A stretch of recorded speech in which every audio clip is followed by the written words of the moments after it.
Let's fucking go. Good morning, everybody. Yes. Good morning. Good morning. We are It's weird here. doing it in the morning, isn't it? It is weird doing it in the morning. Welcome into Derelict Sports. We're doing a little morning stream. We super busy week this week, so no Monday, no Friday show. I felt like that wasn't enough. So obviously we want to come in here and touch on some things that have happened the last few days. Big sports night last night. Cavs Celtics. What a fucking game that was. We'll talk Ooh. about that here in a minute. Great game. What a fucking comeback for the Cavs last night. It's funny because Jason Tatum scored like 40 some odd points, and like imagine scoring 40 some odd points and still embarrassing yourself because of the if everybody saw the clip of him telling him to get the fuck out of here when it was 25-3, and then What a oops. we might just go into basketball for what Yeah. a So before we do that, welcome to Derelict Sports, everybody. Hope you morning. guys are having a great Saturday. My name's Nick, and of course we got Derelict Dale here as well. So make sure you guys hit that subscribe button, man. Hit that follow button. Hit the give us a share, whatever you guys want to do. Comment down below. Join the conversation. We'll be here for the next hour and a half. Pretty much a Cleveland sports show day today, but we're going to talk a little bit of baseball. And obviously we got some bets, of course, we'll bring up. So big board on Action Network today. So if you guys are sports bettors, go over to the Action Network, download the Action Network, look for the green check mark, follow us at Derelict or at Daily Derelict. I think we got like 5 or 6 bets today. If you follow us on social media, we give you the best 3 that we think are locks all every day, and then every few days you'll even get a cute video from Dale where he'll chat with you and give you his thoughts and his thought process via video form. So if you guys follow us on X or Instagram, that's where most active. So give us a follow there. Make sure you guys don't miss anything. But yeah, let's jump right into it. So last night, what were you gonna say? So we had Cavs. Yeah, so Cavs, Boston last night. What a win just for their psyche that you went and got shit kicked in the first 8 minutes of that game and grinded back. Dude. Like that Like, is and that's how I feel. Like, what a win for their mental, because like, dude, they I think they won game 1 because this is the 4th game of the year. So they won game 1. I remember that being, they've all been nail biters, and I'm pretty sure Boston's kind of pulled away in most of these games, and then they kind of ended up being close. But Boston took the next 2, I believe, so they were up 2-1, and then last night was the 4th meeting. Cavs win, split the season series. So I think if them going down 25-3, they already want to going into Boston was a big one because you're more than likely going to see these guys in the playoffs, more than likely in the Eastern Conference Finals. So you're going to have to go into Boston, a place that you just lost last year. Obviously, you didn't have Don for the most of the series, if any of the series. I think Jaron Allen was out for most of the series, which is funny because last night they're like, "Oh, you didn't have Kristaps Porzingis. We didn't have Drew Holiday." Yep, shut the fuck up. Because last year, none of you guys said anything about, no, you guys still acted like you guys won a title last year, which is, props to the Boston Celtics. I'm not a Jason Tatum guy as far as personality. What a cocksucker that guy is. But he's from St. Louis. I'm from St. Louis, so I gotta love the guy. I love him to an extent. I got a Jason Tatum shirt just because I feel like you have to. Have never worn it in public. It's a Boston Celtics t-shirt, but it does hang at the front of my closet, just so I can say that I've got some Jason Tatum gear. But that guy, I don't know. But either way, you go in and yeah, you don't want to lose that game. It's just they even though Boston's not full strength, you go into Boston and you start up 25-3, like you got to leave. I tweeted in the middle of that game when they were getting the shit kicked out of them last night. I was like, the Cavs are going to have to look in the mirror after this one. they Like, it just had doesn't to look in the mirror in this halfway through the second quarter. exactly. And thank God they found that mirror on the sideline and they looked in it and said, "Hey, we don't want to get fucking touched like this anymore. We don't like this. Getting touched like this isn't a fun thing." And it even would have been okay, like if they would have got back and then lost that game by 7, like it would have stung, but it would have been like, okay, like we showed some pushback, we showed some resilience. Like Celtics Cavs is going to be a 6 or 7 game series. Both teams are going to steal a game on the road, so you need to know that you can steal a game in the Garden. Yeah, yeah, exactly. Going into the Garden and like a tough place to play. Especially going down 25-3, last night, I'll pull up the video. This was kind of the viral moment from last night, but Jason Tatum, you go up 25-3, the Garden is fucking rocking last night. I'm talking that place is, you know, I would love to know the decibel levels in the Garden last night. But here's Jason Tatum. They're up 25-3, timeout, slapping hands, telling him to get the fuck out of here. Jaylen Brown's running his mouth as well, telling everybody to get the fuck out of here. And that right there, that's an easy place for you guys to just be like, all right, this game's not gonna go our way.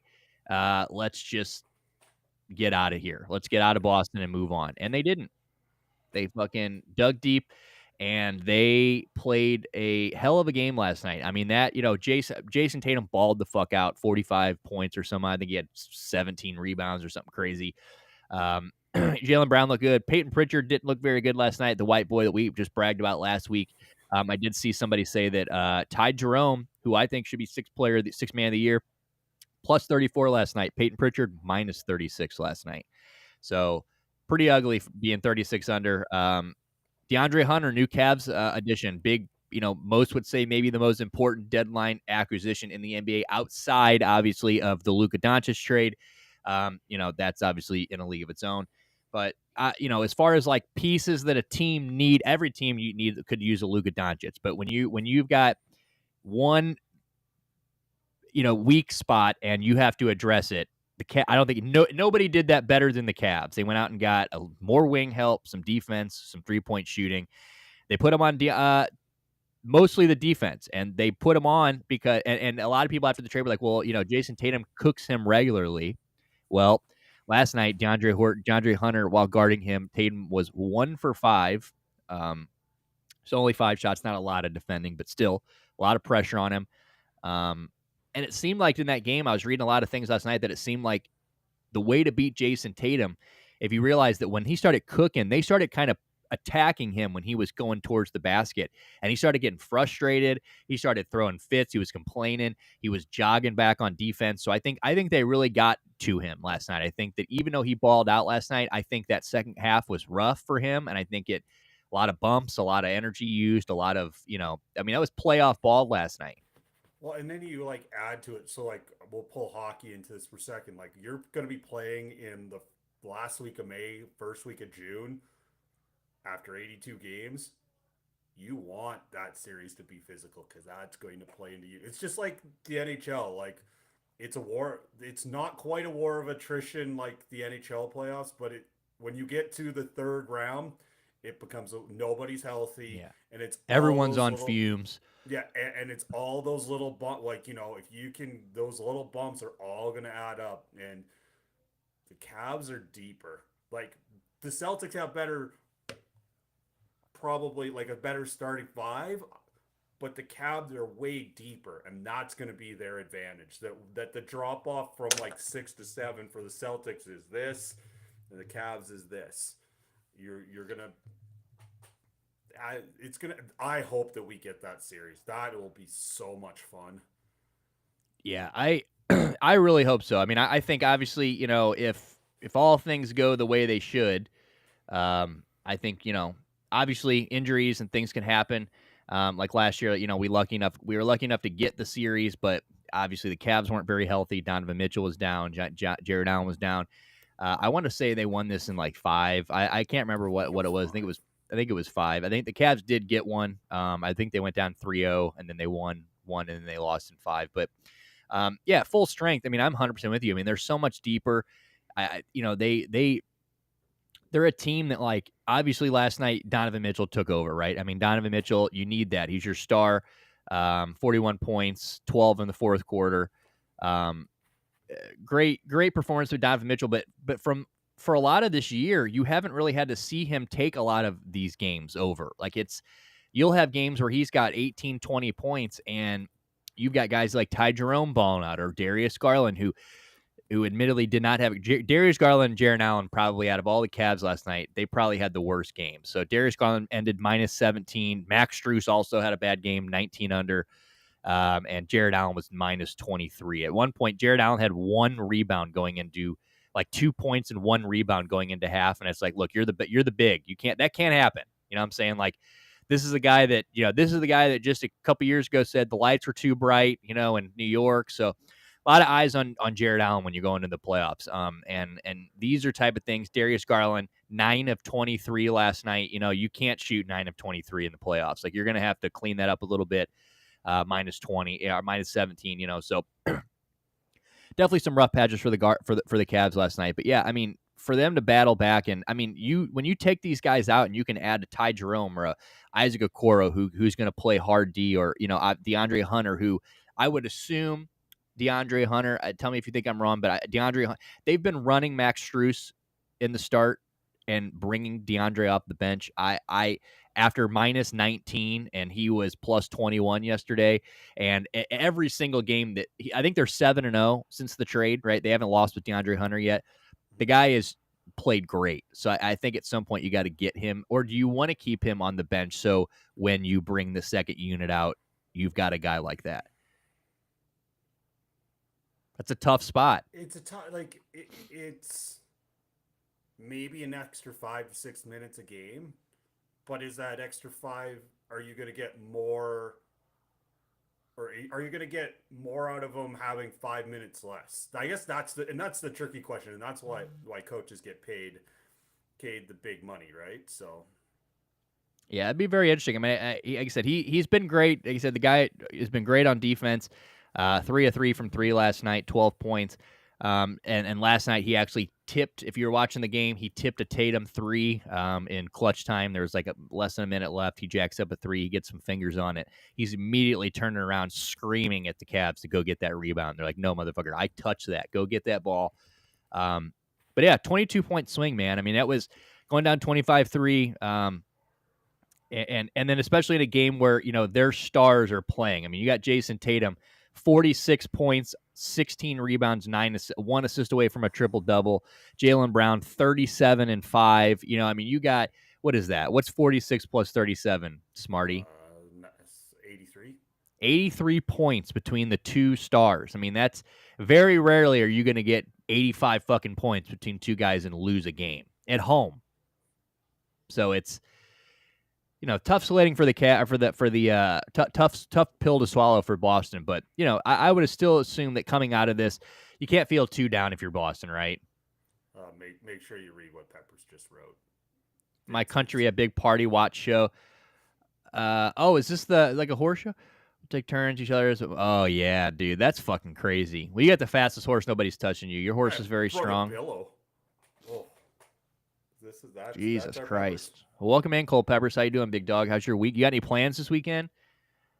Yeah, I think that if you're Boston, obviously you don't get too down over this. I mean, this is a shitty loss. It hurts, and obviously against a team that you're battling the last couple of years, and the pride definitely takes a little hit here. But nobody wants to blow a lead like that. But at the very end, you still were. If you weren't, not often are you going to blow a 25-point lead.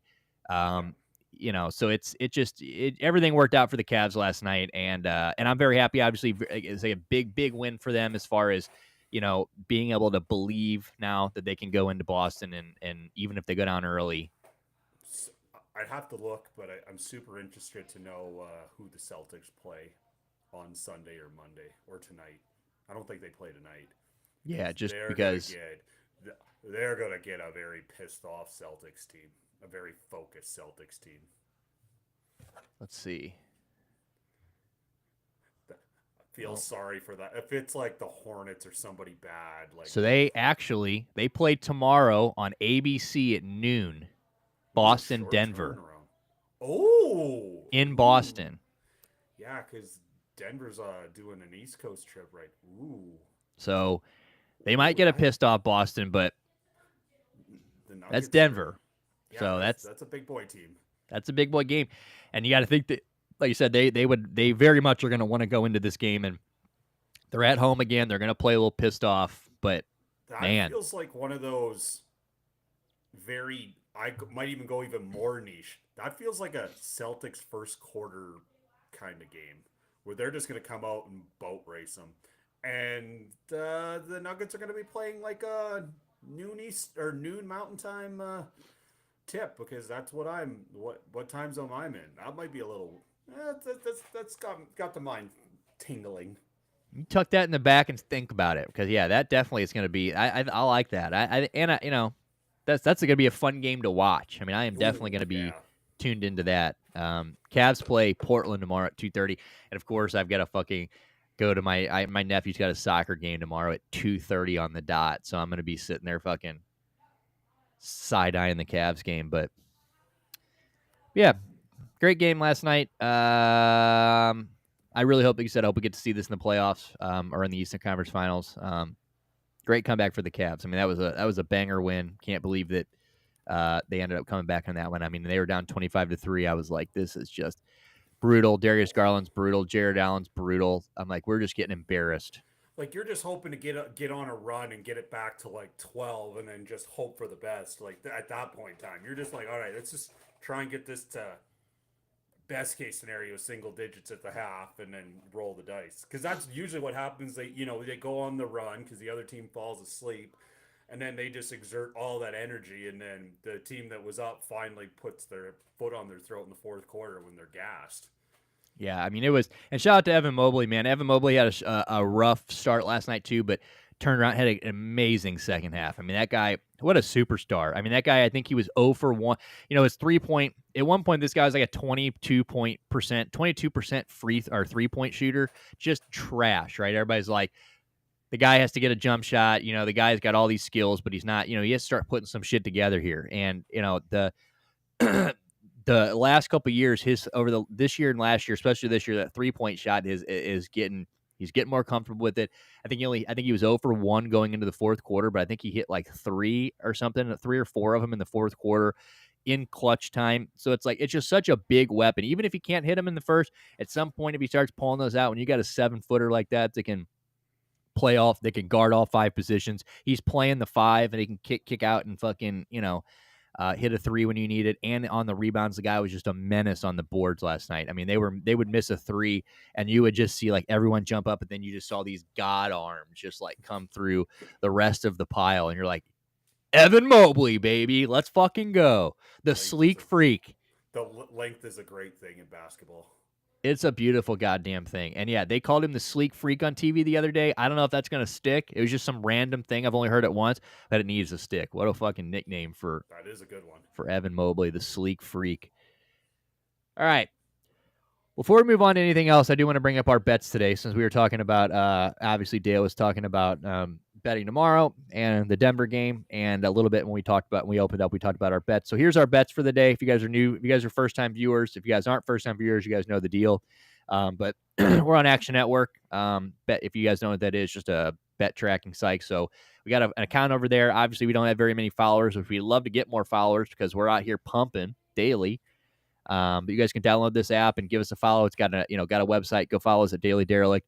But today we've got 5 bets on the card today. And usually we pick 3 of these and we make a graphic. We put it out to you guys on social media, and then for the rest of the card is basically just for people who are following us already. So everything's 100% free. We're not going to charge you for bets. We're not doing that shit. You know, we're here to win money with you guys. It's all of us against the books. We're not going to be setting up a fucking subscription service at some point where one day it's free and then you come back and you're like, oh, well, you want the rest of these? $9.99. That ain't going to happen. So make sure you guys give us a follow, and give us. So Auburn, Kentucky is your play of the day, right? I looked at this one, first game of the day. Yeah, it's I think noon your time, 11 my time. Like, Kentucky is not as good as the brand usually is, but the SEC is so fucking deep, and it's just a juggernaut. And it's just like top 25 team after top 25 team, and then you get a pesky Vanderbilt or a pesky Old Miss that, you know, is going to cause problems and steal games.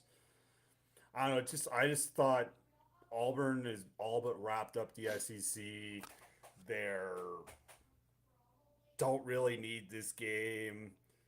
ESPN is calling it their Sonic blockbuster game, so it's gonna have all kinds of hype. Yeah, it's their Sonic blockbuster game. I think actually the game's on ABC, I believe.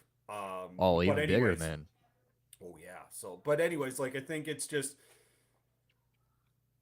there's too much value to like plus 162 is juice, dude. At home. with Kentucky, who is not that bad. They're not a fucking tire fire. Yeah, So they're a perfectly competent team. So I'm like I said, there's times I just make bets because I think it's the right long term play, and I seriously like if you're playing this game 10 times and Kentucky wins 4 of the 10, you make money. So like 100%. sometimes I'm totally resigned with making a good bet, a good long term bet that will lose because I believe down the road it will make money. Yeah, no, I like it. I mean, I read it and I was like, and then obviously when I was making the video, I was kind of reading about the matchup today, and I'm like, yeah, this is gonna be a good one. I think whenever we get done with this, I will probably throw that on and watch some of that game. That'll definitely be a good one. Because Um, the other thing is too like the I forget what I was gonna say. I was good. Yeah, it's gonna be a fun game. It'll be a blast. well, yeah, I remember Monte. I read you're saying the defenses too. So you think that Yes. so Auburn's has got so apparently Auburn's got no defense, and you said Kentucky's pretty badass on So defense. one of the things I love about here, I'll plug the Action Network for 2 seconds. One of the things I love is they have a really nice breakdown. So they'll like if you scroll down through the games, it'll like say their their last 5 games if they won, lost, covered. It'll show you their last 5 head-to-head meetings between these teams. Love So, that. which I fucking love, especially with degenerate. Holy shit, the college tournaments start. Well, technically they start tomorrow, but Wednesday will be the first. Do you want to watch the Atlantic Sun and the Sun Belt conference tournament? I know you Um, do, baby. I've looked at the Sun Belt. Oh, it is a sneaky good comp. There's four.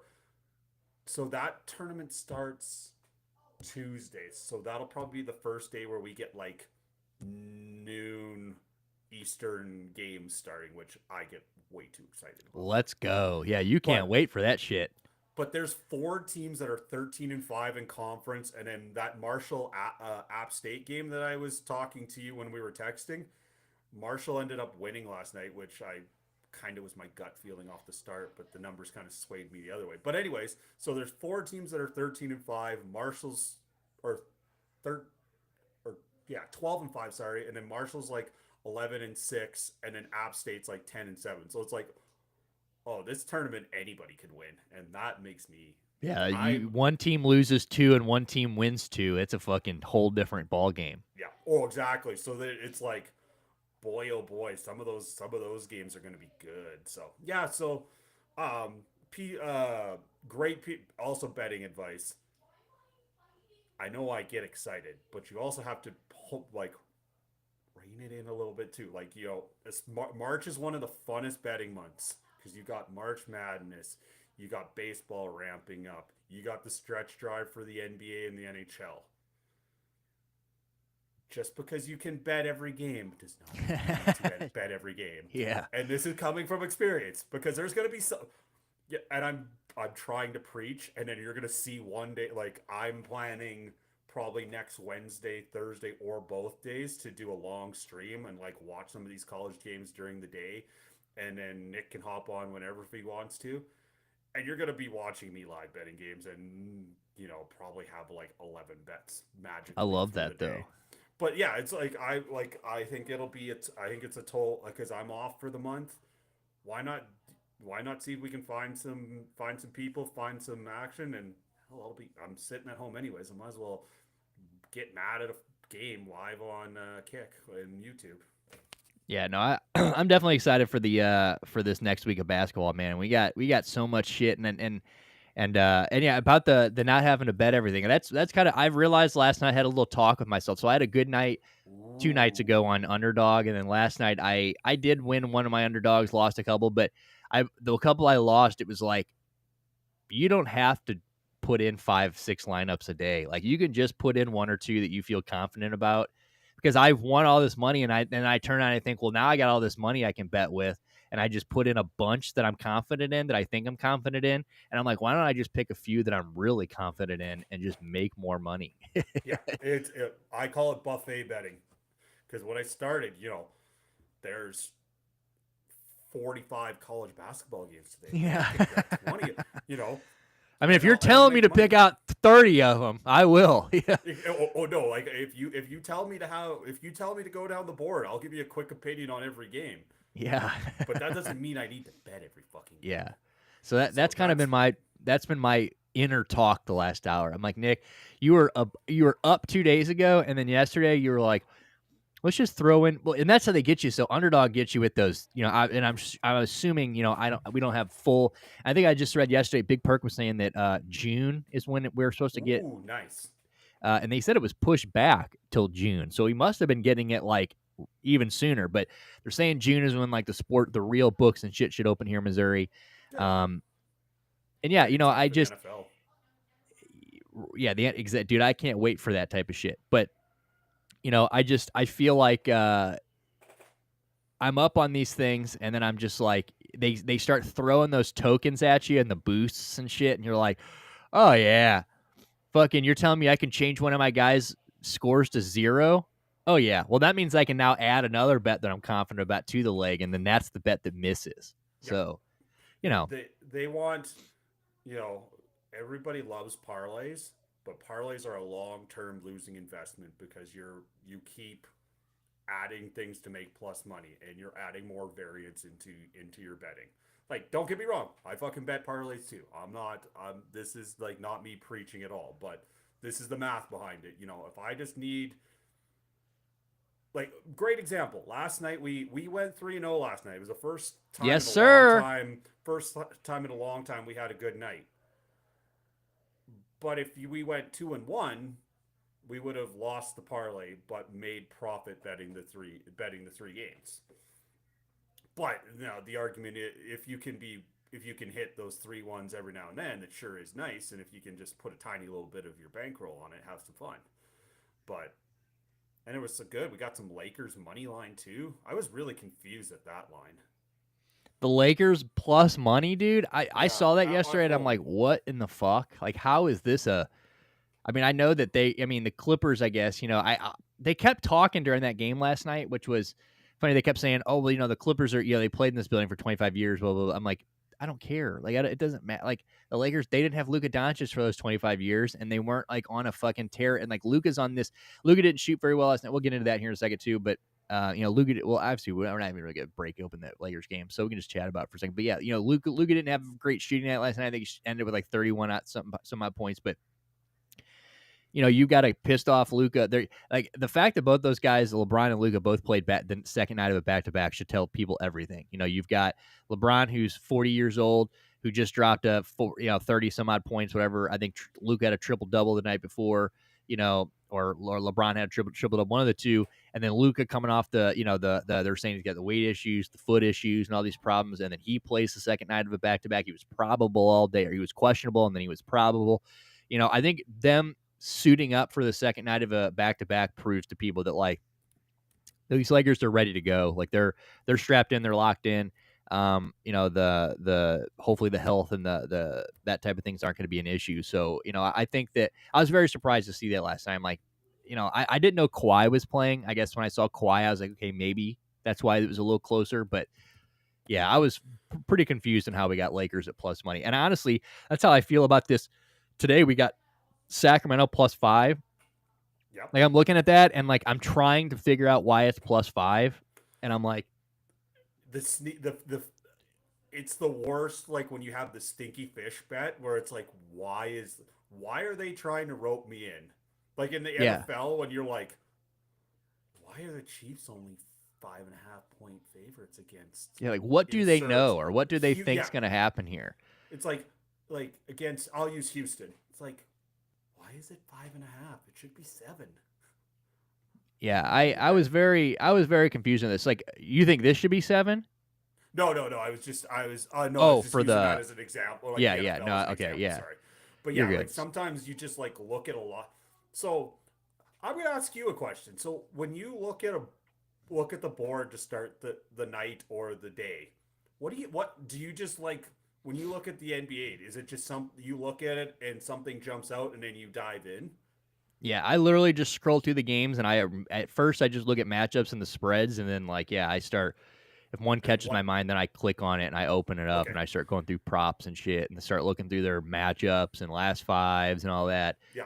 And yeah, and this one, like, that's why I like this one. Obviously, the Rockets are a good team and like they're young and they're a really good team, but and the Kings are, 2 games over 500 this year and they started rough, but like Zach LaVine is starting to settle in. He just balled the fuck out. DeMar, is still there. They've still got Sabonis. Like the Kings to me are a team on that have on the rise. I think that like once they settle in and those guys get comfortable with each other, like that's a damn good team. And I don't think that I don't know if they're going to lose, but I honestly think they could win this. I almost took them at plus 170 today, but I didn't want to get too cocky. I Yeah. was Yeah. like, let's give them the 5 point.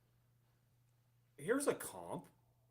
Could the Kings be a Cavs-ish team of the West where they're not, air quotes, sexy and have all the great players, but they're a really fucking good team and they're just going to cause like that's kind of when you said that that kind of jumped into my head. They kind of feel like a team like that that's Yeah, no, they do. I mean, I think that they are going to come to the play. Say they get into I assume they're going to make the playoffs, barring some kind of like fall, just absolute collapse. But I think that they're a dangerous team. I mean, you got Zach LaVine. Zach LaVine being the youngest guy, I would assume. I think they're as far as like superstar guys. De'Aaron Fox is gone. DeMar is obviously 30. He's got to be close to 30. And yeah. Sabonis. The guys that have been around for a minute, so they're not really like Cavs. I mean, obviously the Cavs got Mitchell, but like most of those guys are young guys. But yeah, they're a team that like I think people once they put it together, I think people are not going to look at them very hard. I think people are just going to kind of forget about the Kings. And like Zach LaVine's a stud. DeMar DeRozan is a stud. These are guys that Like if they got Denver say in the playoffs, just pulling it out. Denver's favored. That isn't going to be a fun series for Denver at all. Like no team wants to play a team like that. That's just a team, and you just don't know. Like, yeah, they're a team that doesn't look like they're going to win it all, but they're not a team you want to play a 7-game series against because they're just going to be pesky and professional, and everybody's just going to take their shots, and everybody's going to hit the ground. Like they're just going to be a hard out. yeah, I mean it's definitely one of those squads where like you could play 3 straight games against the Kings and the Kings could have 3 different high scorers. Like Yeah. like it could be a Zach LaVine game one day, a DeMar game the next day, and then Sabonis puts up 20 and 20 the day after that. I mean Yeah. it's a fun team, and like I said, I love the Zach LaVine addition. I thought that was a great addition for them. Another sneaky under the radar deadline move. Like what a terrible trade that was it the Bulls in that trade Yeah. that got because De'Aaron Fox went to the Spurs. Zach LaVine goes to Sacramento, and I think that was the trade that the Bulls just got their own pick back. I'm pretty sure. Like I think they were just like third wheeling. Yeah, they got their pussies. pick. They got a pick back in like a second round pick, which who cares, right? One they had that was already theirs. They just got it back. They're like, yeah, cool. Yeah, you guys we'll give up Zach LaVine for our we'll just take our pick back, sure. But whatever, So I definitely like the Kings. So Kings plus 5 day, that'll be a good one. We've got was that Montclair plus 125? Montana, god damn. Portland State. So that's why I asked you what catches your eye, because for certain college teams, you'll probably notice like the Winthrop. There's certain teams that like I gravitate towards just to like look down the well, and that is one of those teams. So you got Montana upsetting them. The Grizz time. It's Grizz betting time. That was my favorite. That was my favorite write up of the day when it was.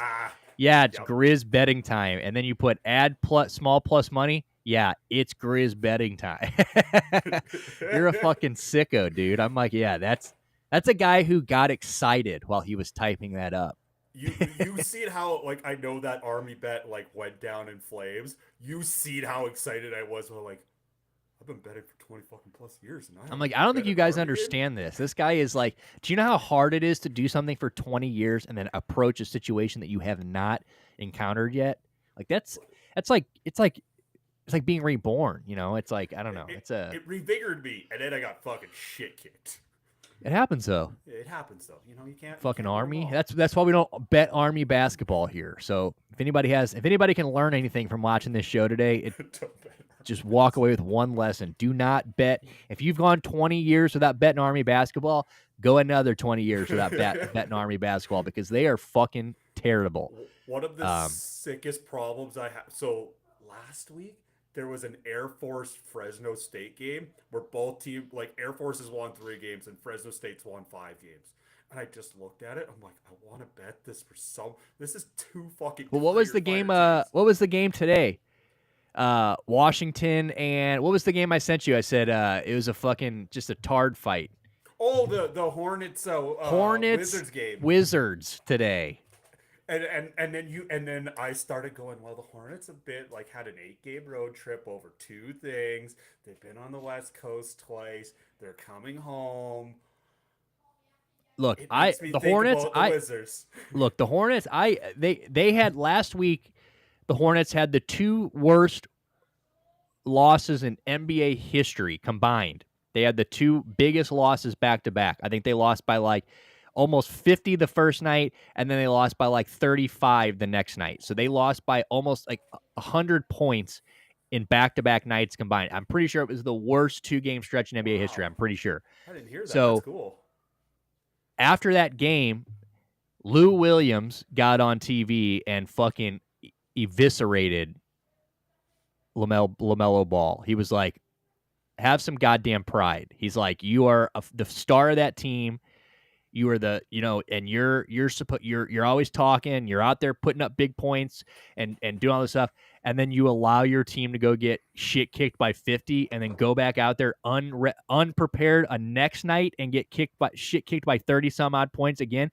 He's like, that's fucking embarrassing. He's like, and you should be held accountable for this because like you are the leader. Like you're the leader of this team. This cannot fucking happen. And I think they went out and won the game after that. So I think LaMelo is that kind of guy where I do think that, like, no matter where the season's at, if you tell LaMelo he sucks, like, or that he's not doing something, he's a young guy with some attitude, some swagger to him. I think he's going to be like, oh yeah, and I think he's going to try to go out there and bust ass. But the Wizards, they're obviously still dog shit, but they've got Chris Middleton. The fucking New Jersey Nets where fucking bet them twice and they lost. But I keep forgetting they got Chris Middleton, who. Yeah.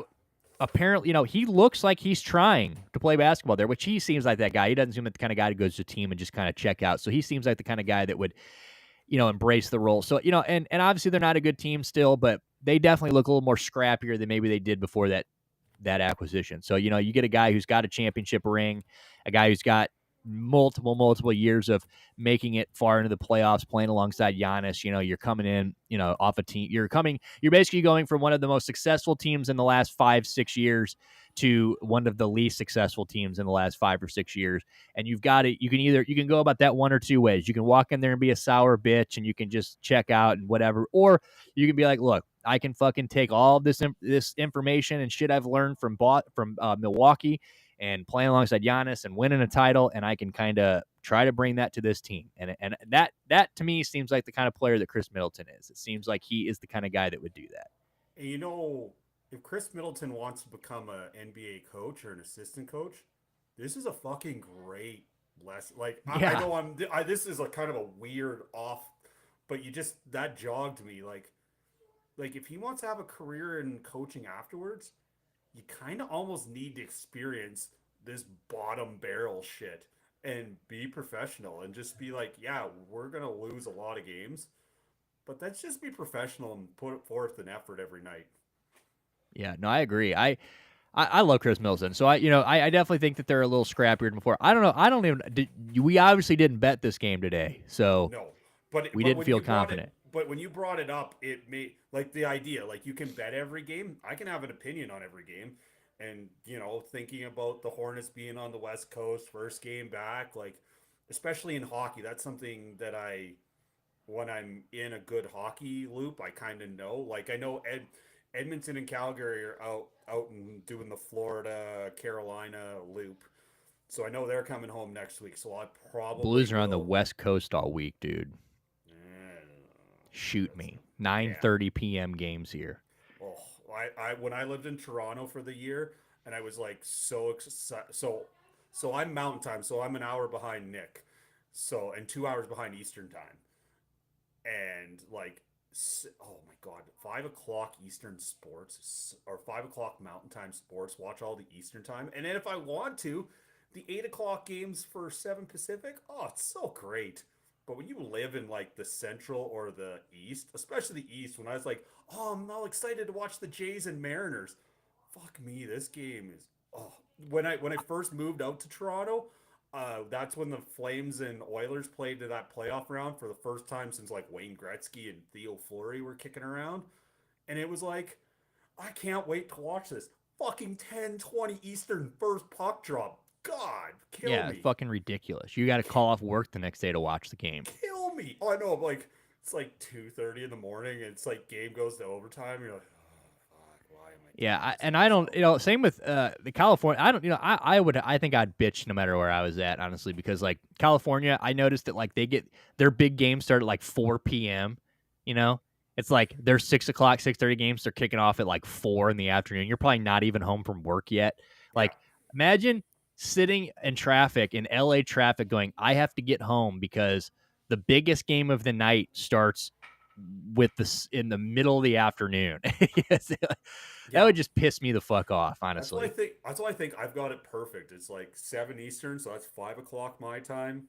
Yeah. If I like a West Coast game, it's 8 o'clock. It's going to go to like 10:30, 11. If I want to commit to it, I can easily. And if I don't, I go to sleep at 10 o'clock like an old man.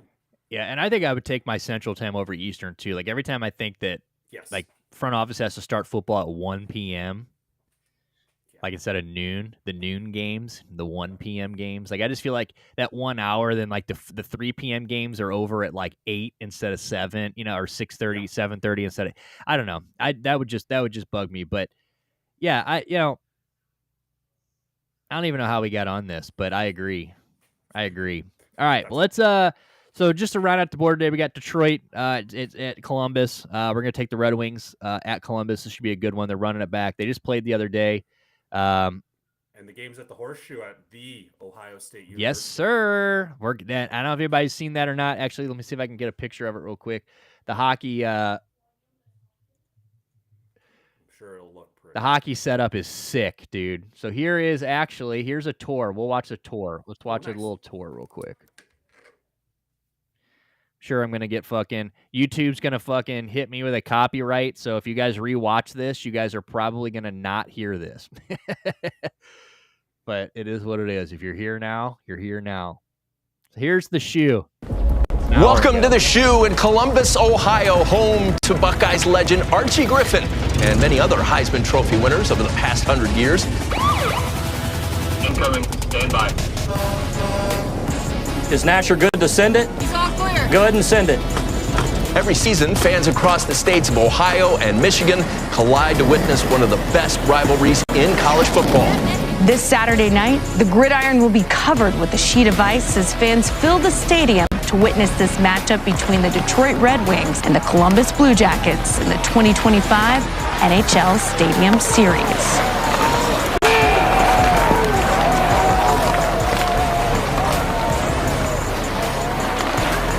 Tune in tonight, 6 p.m. Eastern. The atmosphere will be buzzing. It's going to be electric. You do not want to miss this. Here live from the Shoe.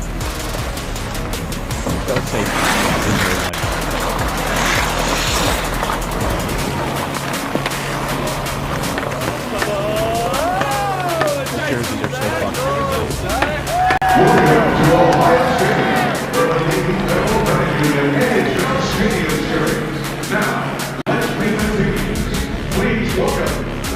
The Buckeye legacy embodies excellence, and in 2025 they further cemented that legacy by adding another national championship to their trophy case. Playing hockey outside is so much fun, Spencer. There's nothing like it, really. I mean, it's exciting that it gets to move around to different stadiums and different places. And it's an event. Yeah, it's a hockey game for 2 points, and it means a lot to both teams. But then you add in all the other stuff, the entertainment. There's not a single person there that's not thrilled to be there. And Robert, this is a huge matchup between two teams battling for a playoff spot. And Detroit's going to be looking for some revenge from what happened on Thursday night. Your team will be back to your residence here on the Blue Jackets all night long. But wait, there's one.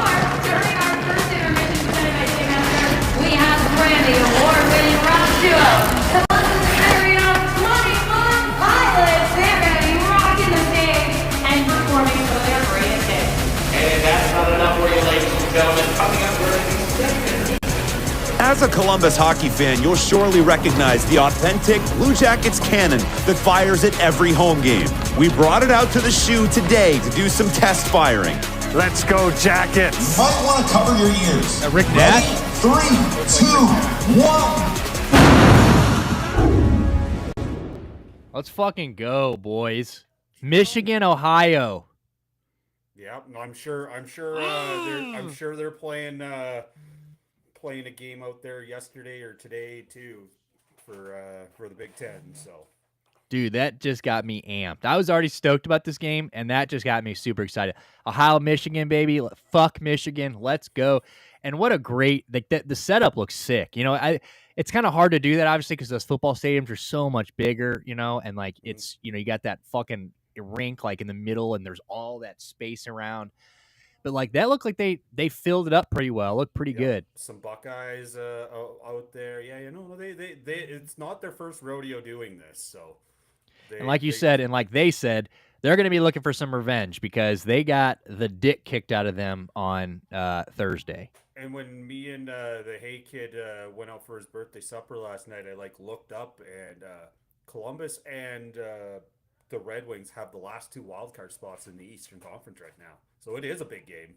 I think the Rangers are like 2 or 3 points behind Columbus. So I was actually surprised when I seen that because the Red Wings fired their coach in November. And I mean, Detroit kind of turned it around. I mean, they're kind of a team you don't want to play again. And I'm very excited about this. This should be a good one. 5 p.m. my time, 6 p.m. Eastern. Make sure you guys tune into this. I mean, hockey needs. I mean, look, hockey deserves all the respect, and I hate that it doesn't. I hate how unwatched and unrespected it is. So go watch it. If you guys like the Four Nations, go watch shit like this. I mean, this shit is hockey kills their extracurricular activities. Everything they do is great. It's like they're forgotten. Obviously, they misstep along the way too. But like hockey, when remember the All-Star thing? When we're talking, hockey was the first one to like, okay, this is really fucking bad. Let's try 3-on-3. Right. And, like they were the first one to say, okay, let's try something. Let's not do what we were doing. Yeah, there are some things that they fucking do totally wrong, but they're at least semi-proactive and at least being willing to try things, right? Like 5-on-5 overtime. This is boring. All right, let's make it 3-on-3. Well, now it's changed that they'll find a different way to do it. So they need to go back to not testing for cocaine and amphetamines though, because all of those guys snort a little kooky. Okay, just let it fucking go. Let it go. They've been doing it for 50 years. Let it go. It's out of your system in 2 days. But anyway. So we got Arizona State and Utah today. That game will be good. That's a dead cat. That's Dale's dead cat bounce theory. So make sure you guys watch that. He's been preaching that through numerous sports over the last year. Doesn't matter the sport. That's what we're going with. Dead cat bounce. Quick! If you don't know, coach gets fired. I firmly believe that you get the best effort out of kids/professionals after your coach gets fired because it's time for you to look in the mirror. It's a wake up call. And it's the easiest and for the new coach, it's the easiest game to coach. There's no expectations. You say, go win one for the old boy, and then we'll start doing shit afterwards. We'll figure it out on Monday. Exactly. I'm a huge believer in it, and doesn't matter even how. If you're the fucking Chicago White Sox, you will go and put your best foot forward. It doesn't mean you're going to win, but I think you'll always get your best effort. I really don't like the 7.5. I wish it was shorter, but theory is theory, and I'm going to stick with it. You take what you can get. So we're going to roll with Utah -7 today. I told you we had Sacramento +5 at -110, and then we've got, for our prop today, we've got who we were talking about, the boy, Zach LaVine, over 21.5 points. That one I really like. Yeah, I locked that in right. When I woke up this morning at 9:30, I was like, I set my alarm for 9:30. I said an hour should be good. I woke up, and I saw your video, and I started dude, I went into Mach 3. I was like, I forgot that I hadn't had a prop bet yet or anything. So I'm on there. I'm looking for a prop. I'm building the card. I'm doing all of this at once, typing the show up, getting all this stuff. And I was like, I'm just going to Hail Mary on this. Zach LaVine over 21.5. That line looks delicious. I'm like, he's been really good. 21.5 are pretty good. This should be a high scoring game. I like Zach LaVine for over 21.5. So we're going to roll with him for the prop today. And the those props are usually like the minus 125, minus 130s ish range. Getting it minus 110, good value. Very Tip good my hat, value. sir. There you go. Good job. Thank you, We're- sir. I'm slowly. I'm rubbing off on you. You're rubbing off. I'm learning. I'm learning the ropes. All right, so we're gonna get into football here in a second because I told you the rest of the show are probably gonna be talking about football. We'll do a little baseball. We'll touch on a little baseball at the end. But I just refreshed Twitter and there looks to be per Keith Smith NBA. Here is some breaking news. Well, it's not really breaking news, but it's more like it looks like this is maybe the route they're looking to go with Joel Embiid. So 76ers could petition for a medical retirement for Joel Embiid if he's unable to play a year from now. At that point, an independent doctor selected by the NBA and NBA Players Association would examine Embiid, and if agreed, he can no longer play, his remaining could be wiped off the books for the 76ers. So it looks like, Interesting. I would assume he's shut down for the rest of the year yesterday.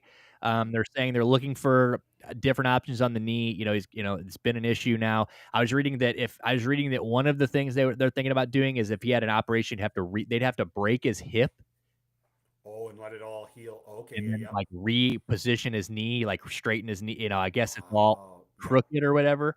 So they would have to completely break one of his hips to realign the knee, which obviously, a broken hip, that right there is probably a year, I mean, that, and now, you got the knee, so a lot of problems that you don't want to have if you're 7 foot. No. And this late in your career. So, Joel Embiid kind of looks checked out anyway. Even when he's there, don't get me wrong. He's still, if Joel Embiid steps out on the court and says, I'm going to dominate, he will dominate. He is one of the best players in the world.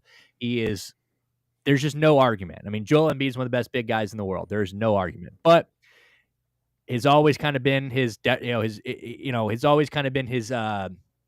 maybe his love for the game, or is he determined, is he, what's his drive like? I think everybody's kind of always questioned that. Some years they have looked like they're ready to go, and but the other years it's like, well, Joel, we've been trusting this process for 10 goddamn years. So what is the process?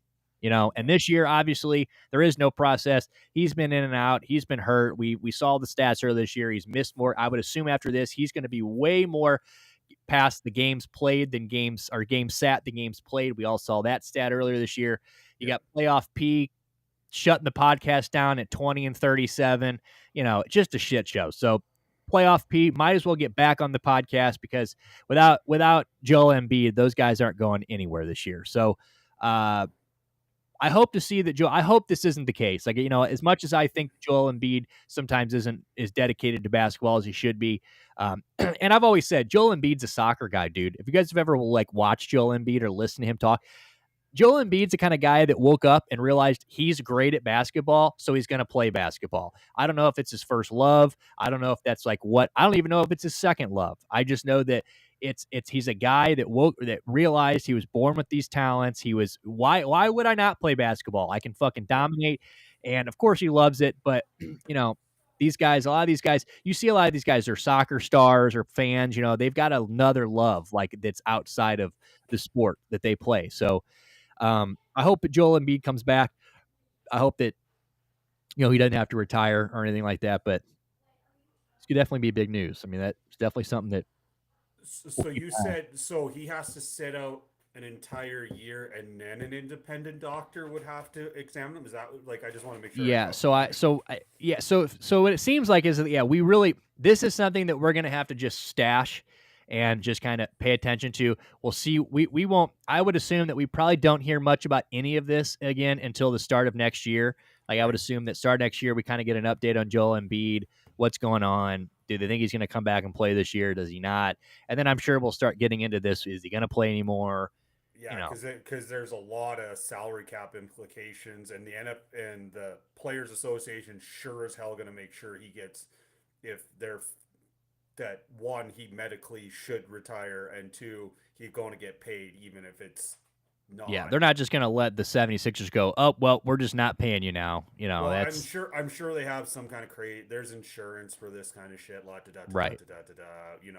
But it's a dangerous precedent to do something like it's got to be like Shane Theodore for in the NHL ended up being that. Yeah, there's a blast from the past. But Shane Theodore is still on Utah's salary cap, I believe, because they bought him. His rights got traded there for LTIR shit. Oh, there's a fascinating conversation we should have one day. Long-term injury reserve and how teams abuse it in the NHL. Oh yeah, we'll talk about we'll start with the Tampa Bay Lightning.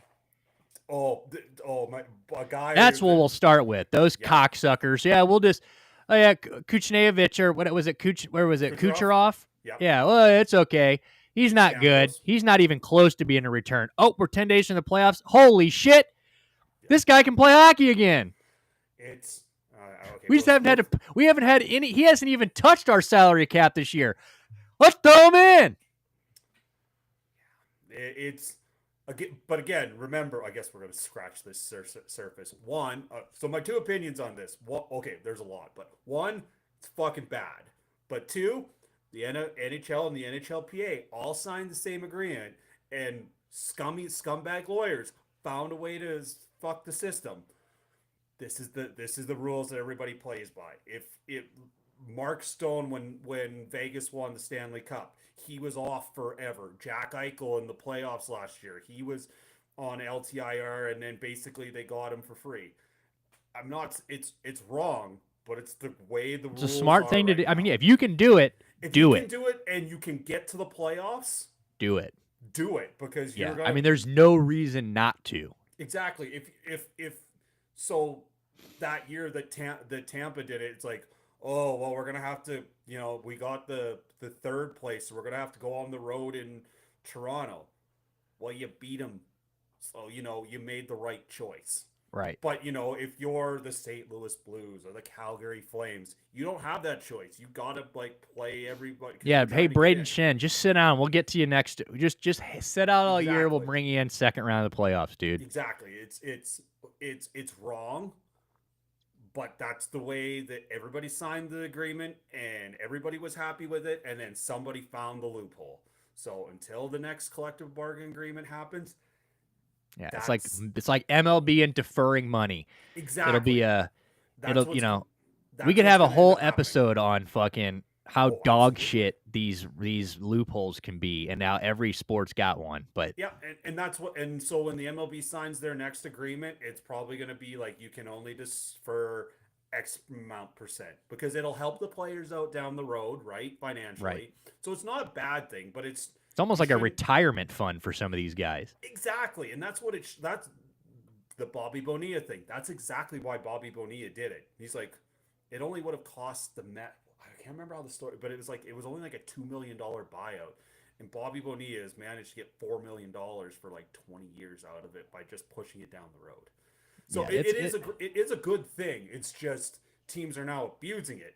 Yeah, they're not using it for the right reasons. Exactly. They're not doing this so Kucherov or Jack Eichel can have some money down, or I guess in baseball. Yeah. We're not doing this because we want Shohei to be comfortable in 20 years. We're doing this because we want to sign every swinging dick in the MLB and not pay any of them and not even worry about it for another 10 years. And then in hockey, it's just like, okay, well, we're not going to, like, hockey guys are, like, every sports athlete is, but hockey guys are especially fucking crazy and dumb, where it's like, I got a hairline fracture in my leg. Well, I only need 2 weeks off.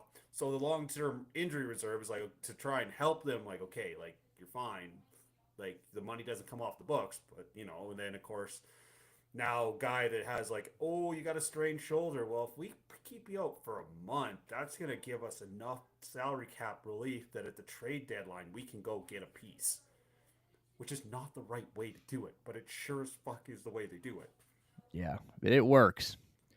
So yeah, we'll definitely have to have a conversation about that one. We'll have to have an episode where we discuss shit like that, because it is very interesting. I would love to hear front office's opinion on that, because I think he would be very interesting to listen to. Yeah, we'll have to make sure it's on a Monday or a Wednesday when he can join us. That's for sure. We'll have to let him know. But go do your research, Beaker. Let's see what happens. Yeah, come back in 72 hours. All right, let's get to some football here. Let's so we're about an hour in. The rest of the time we're gonna probably spend on some Browns. We got a lot of Browns news coming out, and obviously, front office and I being big Browns fans, and with the position we're in, we are all eyes are on the Cleveland Browns right now, and obviously we got the draft coming up here in May. A lot of talk. Cleveland Browns got their number 2 pick. A lot of rumors lately. The Giants want to move up to 1. You know, what's going to happen? Or are the Browns going to trade back? Are they going to use the number 2 pick? In years past, that's usually been they trade back. You know, it just there's a lot of things a lot of moving parts right now going into this NFL draft. This past week, most of if all the teams were in Indy for the combine. They had, a lot of information coming out there with more so like getting to meet the players, teams sitting down in formal meetings with these guys and interviewing them and seeing what they know, picking their brains, seeing if they match, getting to know these guys. And obviously when stuff like that happens, you get a lot of news, you get a lot of headlines. And for the Browns, again, who are no secret, they need a quarterback. Deshaun Watson tore his ACL, two ACL or 2 Achilles tears in 3 months. Not good. And obviously more than likely going to be out all of 2025, rehabbing that one. And honestly, the Browns probably hope they are so they can kind of get out of this some of this money situation. But it's no secret we're looking for a quarterback here.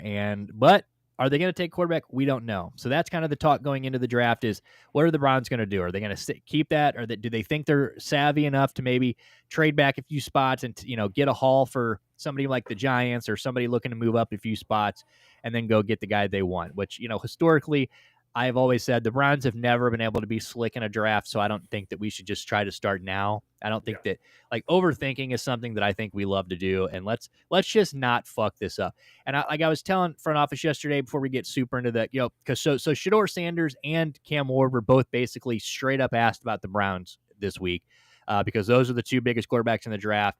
Hopefully we get one of them if Tennessee doesn't, take one of the guys, or a lot of talk about Tennessee taking Abdul Carter. But now there's talk that the Giants want to move up to 1 maybe. So maybe they move up and take a quarterback. If they move up, you got to think they're going to take a quarterback. So now, which one's going to be there? If one take, and honestly, I'm one of those guys that I would rather have Cam Ward personally, but I'm not. I've grown on the shoot. We just have to get one. I think both are good quarterbacks. I think both of them would make the Browns better. But with the Deshaun thing, I was saying that, when moves like this, even when they do make moves like this and the trading back and they're trying to get hauls and they're trying to make these cute moves and, then, they go out and get Deshaun. At least the one thing you could never say about these Browns is that this is the Myles thing kind of goes into the Myles thing where he's like, oh, well, I don't think we're aligned with winning and blah, blah, blah. It's like, if there's one thing you can't, even if you don't even if we, like I was saying, you can't get cute. So even if we take Shedeur or Cam and they're both fucking, say whoever we take, they're the biggest bust in NFL history, right? They're just the worst quarterback ever. We traded for Deshaun. It didn't work out so far. A lot of people hated the move, whatever. But there's one thing you can't say, and that is that the Browns aren't trying. And that is, you have to give them that. Like, even if every move blows up in our face, you have to look at them and say, they're willing to move fucking mountains to win football games. Now, whether that works or not, usually doesn't with the Cleveland Browns. It usually somehow finds a way to fuck up. That's just the way the Cleveland Browns are. But you can't sit back and go, Jimmy Haslam's a cheap fuck. You can't say, oh, well, Jimmy Haslam's not willing to try to make, we're not trying to win football games. Like, we traded our future for Deshaun Watson. And again, has it worked out? No. Did a lot of people hate it? Yes. And do a lot of people still hate it? Yes. But you can't sit back and go, also fuck them for trying to make us win 3 games a year, because that's not what we're doing. We are clearly trying to win. So if we take Cam Ward, we take Shedeur, like I'm saying, I would, even if we, people go, oh, we passed up a haul, didn't trade back 3 to go take somebody else. No, stop getting cute. Do what you're supposed to do. Take a fucking quarterback where you're supposed to take a quarterback. And if it fucks up, it fucks up. But you have, and I guess we talked about this a couple weeks ago. There's few things that you can fail at over and over and then maybe we should go a different route. There's one thing that you can fail at drafting a franchise quarterback 999 times, and you have to go for it the 1,000. You have to, because you just aren't going anywhere without one. It would be totally different if you're drafting 5 and you could be creative and do things, but you got the 2 best quarterbacks. Assuming Tennessee takes one, you get the other. Tennessee does something crazy, then you get to pick who you want. I'm with you. You don't have bad seasons to. The Browns weren't trying to have a bad season. Like, please state that. But you had a horrible season, and it's not the right reward. But this is your reward for having to deal with this. You have a chance at a generational quarterback. And like you said, if it goes Kapuya, well, you know, there's a lot of NFL quarterbacks that go Kapuya. But you don't have the luxury of being, well, you know, we could get a insert quarterback and another, like, when we draft him at 6, and then we can get an offensive lineman, and we could get like a second and a first next. You don't have that luxury. You don't at all. It would be different if Deshaun Watson was he's coming back next year, and the Giants are going to offer you the world, like offer you 2 first-round picks, a second-round pick, and a roster player. Fucking knock yourselves out. But you don't have that luxury. You got to take a quarterback because I don't know if you know this. You kind of need a quarterback to win in the NFL. Yeah. So all those people out there, I saw somebody yesterday going, well, when Abdul Carter's Defensive Player of the Year, I don't want to hear Browns players complaining when our quarterback, so we have a shaky rookie quarterback. Even if he can win, Abdul Carter can win rookie Defensive Player of the Year, and we can still have 3 wins. That's possible. Like, he can have 30 sacks in a year, and our offense could still do nothing. Yeah, we could have the most smothering off defense in the world, but if our offense goes out there and just gives the ball right back and lets Abdul Carter eat all year, but we're not moving the ball, I mean, that's totally possible. AK, that's why we've had Myles Garrett all these years and haven't won dick. So it's like a great defender is only going to get you so much. You have to – it has to be surrounded by – like, the rest of the Browns defense is really fucking good, but, you know, adding Abdul Carter, I don't think is just going to – is not going to win us. And it may win us 1 or 2 more games, but it's not winning. It's not taking us to a Super Bowl. It's not winning us a Super Bowl. And I just think it's a stupid move. He's not the piece that it's not like he would be the piece that like makes you a wild card team where you can like wrap your head around it. Like, you know, we could be elite at defense and be middle of the road at offensively, and we can find a way to get in the playoffs and then try and ride our defense to go far. You're like, if you have to go and start whatever quarterbacking unit you have right now, are you any better than a 4-win team? The answer. I'm with you. So and here's something. We're going to get to Myles Garrett situation here in what? Yeah. I was just going to say, I'd rather be a 4-win team next year with a rookie quarterback that gets to learn on the fly and get another top 5 pick. That's 100%. That might, like, I hope that's not the option for you, but if it is, and then you can go and get a cornerstone linebacker with the 5th overall pick next year, you've done good. Yeah, no, I agree. And before like I said, we're going to get to Myles Garrett here in a few minutes.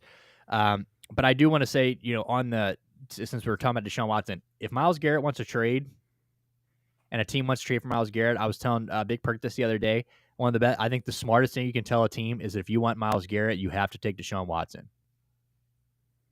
Just to eat the money? You have to take his contract.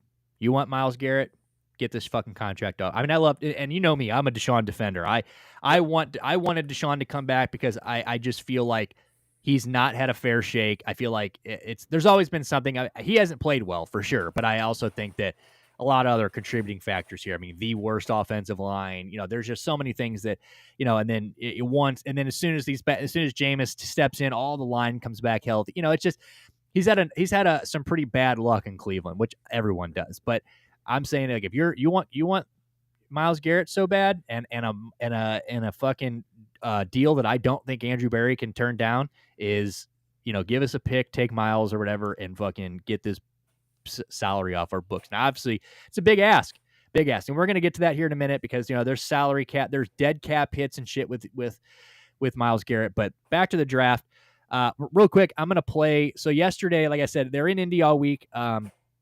So media from all these teams are there. Obviously, local medias for all these teams are there. They're able to ask questions. There's these big media scrums. And we finally got to hear our first kind kind of got to hear from Shedeur and Cam Ward on their thoughts of being a Brown. And this is before I play the Shedeur one. I do want to say that there are multiple Browns reporters saying that Shedeur Sanders, like his reps or wherever they get this news from, is that he is like expecting to be a Cleveland Brown. So, I don't know how real that is. I mean, like you said, Tennessee can go up and draft him, and then that just throws it out the window, or New York, so many things could happen. But here's Shedeur Sanders. Somebody asks him, this is Brad Steinbrook, I believe. So Browns by Brad. Shout out to Browns by Brad. Great Browns coverage. Go follow him. He asks him, what makes him think he can be the one to turn the Browns around? Because I've done it at 2 locations already, so it's simple. So that's why when people say I'm not, one of the top quarterbacks or the top quarterback, is what are y'all going based off of? Because I did it year after year after year, then you see the progression. So it's like, obviously it got to be some type of external hate that you have for the family, for the last name, for anything, because I know I proved myself on the field. Because I've done it at 2 locations already. So I don't know how I feel about that. I mean, obviously he says, basically you just have to trust me. I've done it everywhere. This is going to be easy. You don't like that. I hadn't heard that. I heard that clip. So yeah, you get to see me organically see that. Wow. Jesus. Thoughts? Cocky son of a bitch. Holy shit. Like, I like that though. Yeah. Okay. Yeah. So you have to have some confidence to be an NFL quarterback.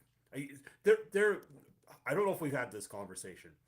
There is such a fine line between confidence and cocky. 100%. And I'm with you. Like I said, I love the cockiness, but I'm with you on the, this is easy, bro. What do you mean? Like, I got this. Oh, you went and turned Colorado around. You made Colorado get to a fucking bowl game. You won 7 games, Shedeur. That you lost. You were in the defunct Pac-12, which was not a fucking college football conference. And you won 7 games. Yes, you created Colorado was a fucking. I'm gonna crack a joke. They were a boulder fire. Sorry, that was really bad. You're out. That was my dad joke. Okay, you're out. Dale's just off the screen. All right, guys. I've been blocked twice, so I might as well just get kicked off. I can't block you anymore. You're safe from that. So. Woo. But yeah, like, did he help turn a program around? I'll definitely give him that. Yes, that is factual, because Colorado was a joke of a, like, the have you ever seen the ESPN bottom 10 where they talk about the 10 best teams in college football? Colorado for a while was in that mix where they would get their laughing stock at there. Like he's definitely got a presence. He's definitely got aura about him. Like he could definitely from Deion's loins, right? Right, like, there's right. Definitely you can definitely see that. And I think you're right. There's something to that and that confidence, but it's like there's only so much. That's only takes you so far. You're a 22-year-old walking into a locker room full of fucking men who have been losing for like years. Like that's just pretend. Maybe even Myles Garrett, who's pissed. That's what I was gonna say. That was actually the point I was gonna make. Like, let's pretend that Myles Garrett stays just for this. Does he want to listen to this cocky asshole like flap his gum? Oh, this is gonna be easy. We're gonna turn the Browns around. I'm just gonna do what Jalen Williams did. It ain't that fucking easy, sunshine. Like I the confidence is great. That's what you need, because you don't want him going, well, oh shucks, like, I can't wait to go to Cleveland and we're gonna just something that his agent wrote down on a napkin. Yeah, it's like I don't want to throw the man, but like that would be something Eli Manning would say. Well, I'm just gonna come in and I'm gonna do the work, and we're gonna slowly make this Browns franchise better. There is something. There is definitely something to him saying that, and like the confidence, but definitely a little. Like I said, it was definitely. I'm not a Deion guy. I think that's part of it. Yeah. I mean, you either are or you aren't. There's really no in between on Deion Sanders. So, but I agree. I love the swagger. I love it. I want a guy to feel like he can come into Cleveland and make that happen. And he had a quote too, which obviously wasn't in this, but he had a quote in the same press conference where he was like, if you don't want to change the culture of your locker room, then don't draft me. And it's like, that's sick. Like, that's a bar. Like, I love that. Like, that, it might be false and you might not come in and change shit, but I like that. I like that. Like, okay, you want to leave your team in the same dumps? Fucking pass right over me.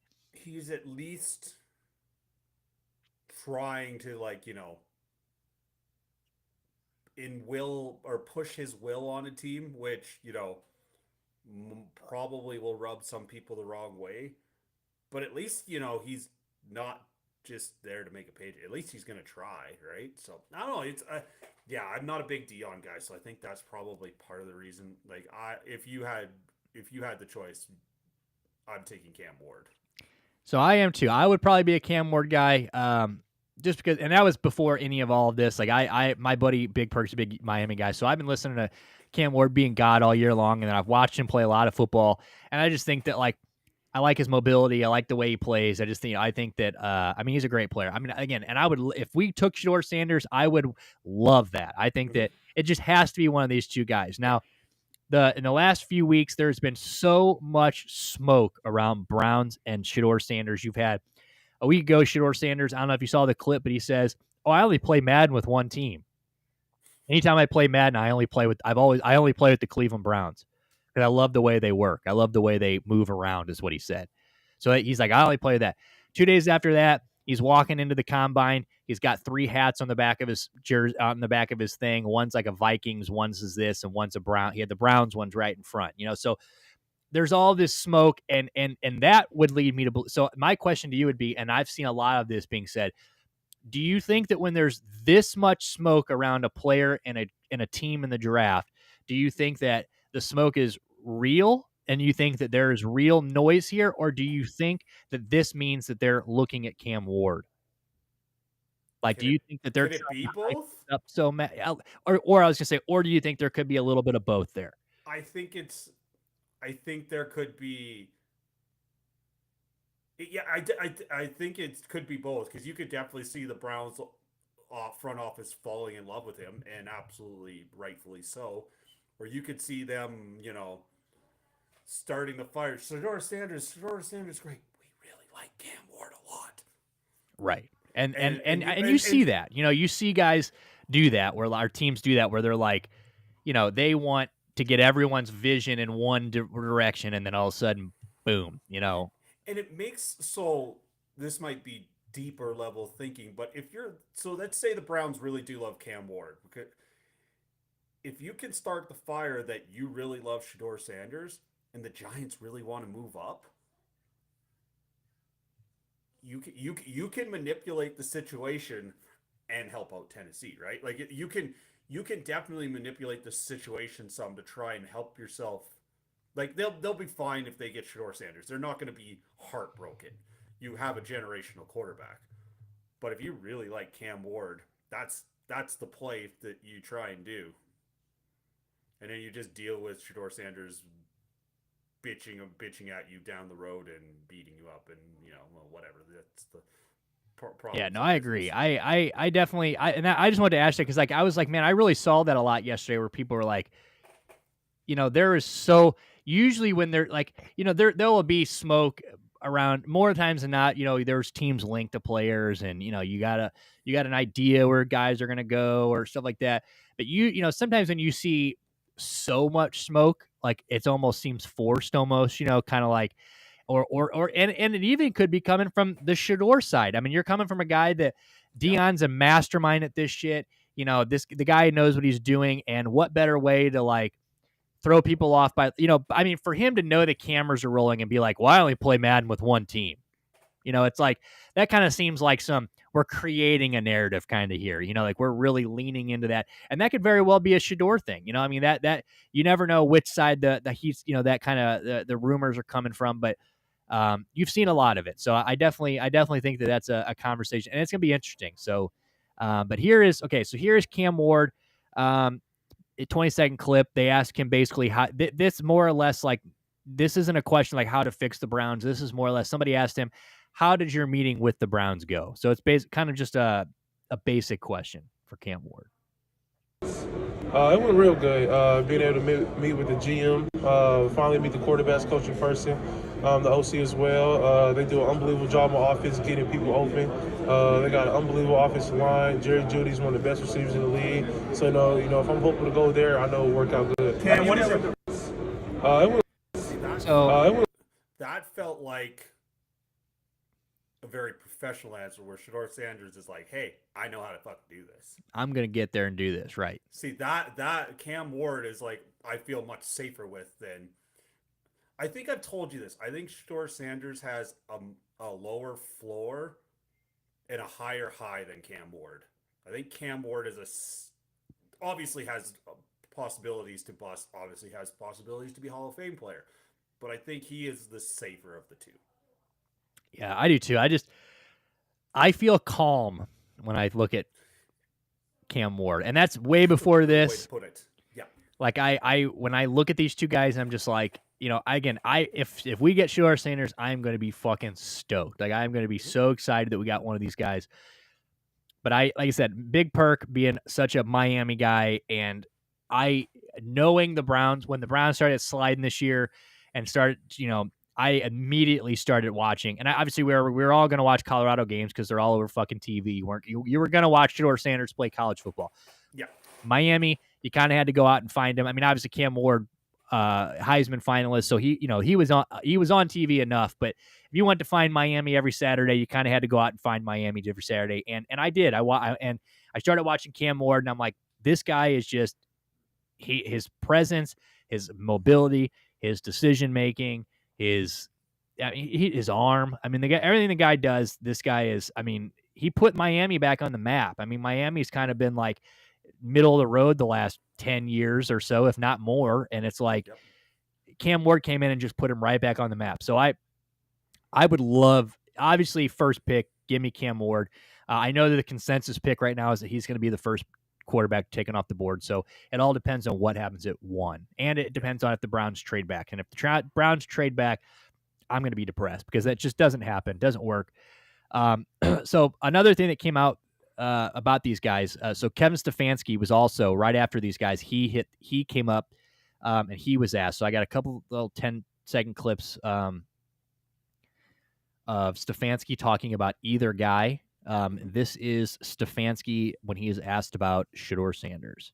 Yeah, spent time with Shedeur today. Spent time with a lot of the players over the last 48 hours. A lot of speed dating going on. But Shedeur is a very, very impressive young man, was raised the right way. Obviously, is a heck of a football player. That's evident off the tape, but really impressed with the person. Yeah, spent time with Shedeur. Short and sweet, right? Short and sweet from Kevin. And here he is on Cam Ward. Yeah, very, very impressed with Cam as well. Just his career, where he's been, is a unique path, but knows football really well. Was very impressed with his meeting in terms of his recall, going back to his Washington State days and how he saw defense, how he progressed, how his processing worked. He kind of could talk through all of that. I was very impressed with the young man. Yeah, very, very. Excuse me. So two. I mean, positive reviews. I mean, two. It seems that he's confident with either guy, comfortable with either guy. But again, I also think that like he dove a little deeper with Cam. Right? It was only 20 seconds, but with Shedeur, you got he's a great kid. He was raised right. This type of thing. You know, he's a great player on film. But Cam, you kind of got he's good at this specifically, this specifically, this specifically. He's got a great memory, you know, so it seemed like there was a little bit more. Again, it's only 40 seconds and 20 seconds for each guy, but it seemed like he had a little bit more to say about Cam Ward. Yeah, I'd agree with that. So, but again, you take either one and you enjoy life.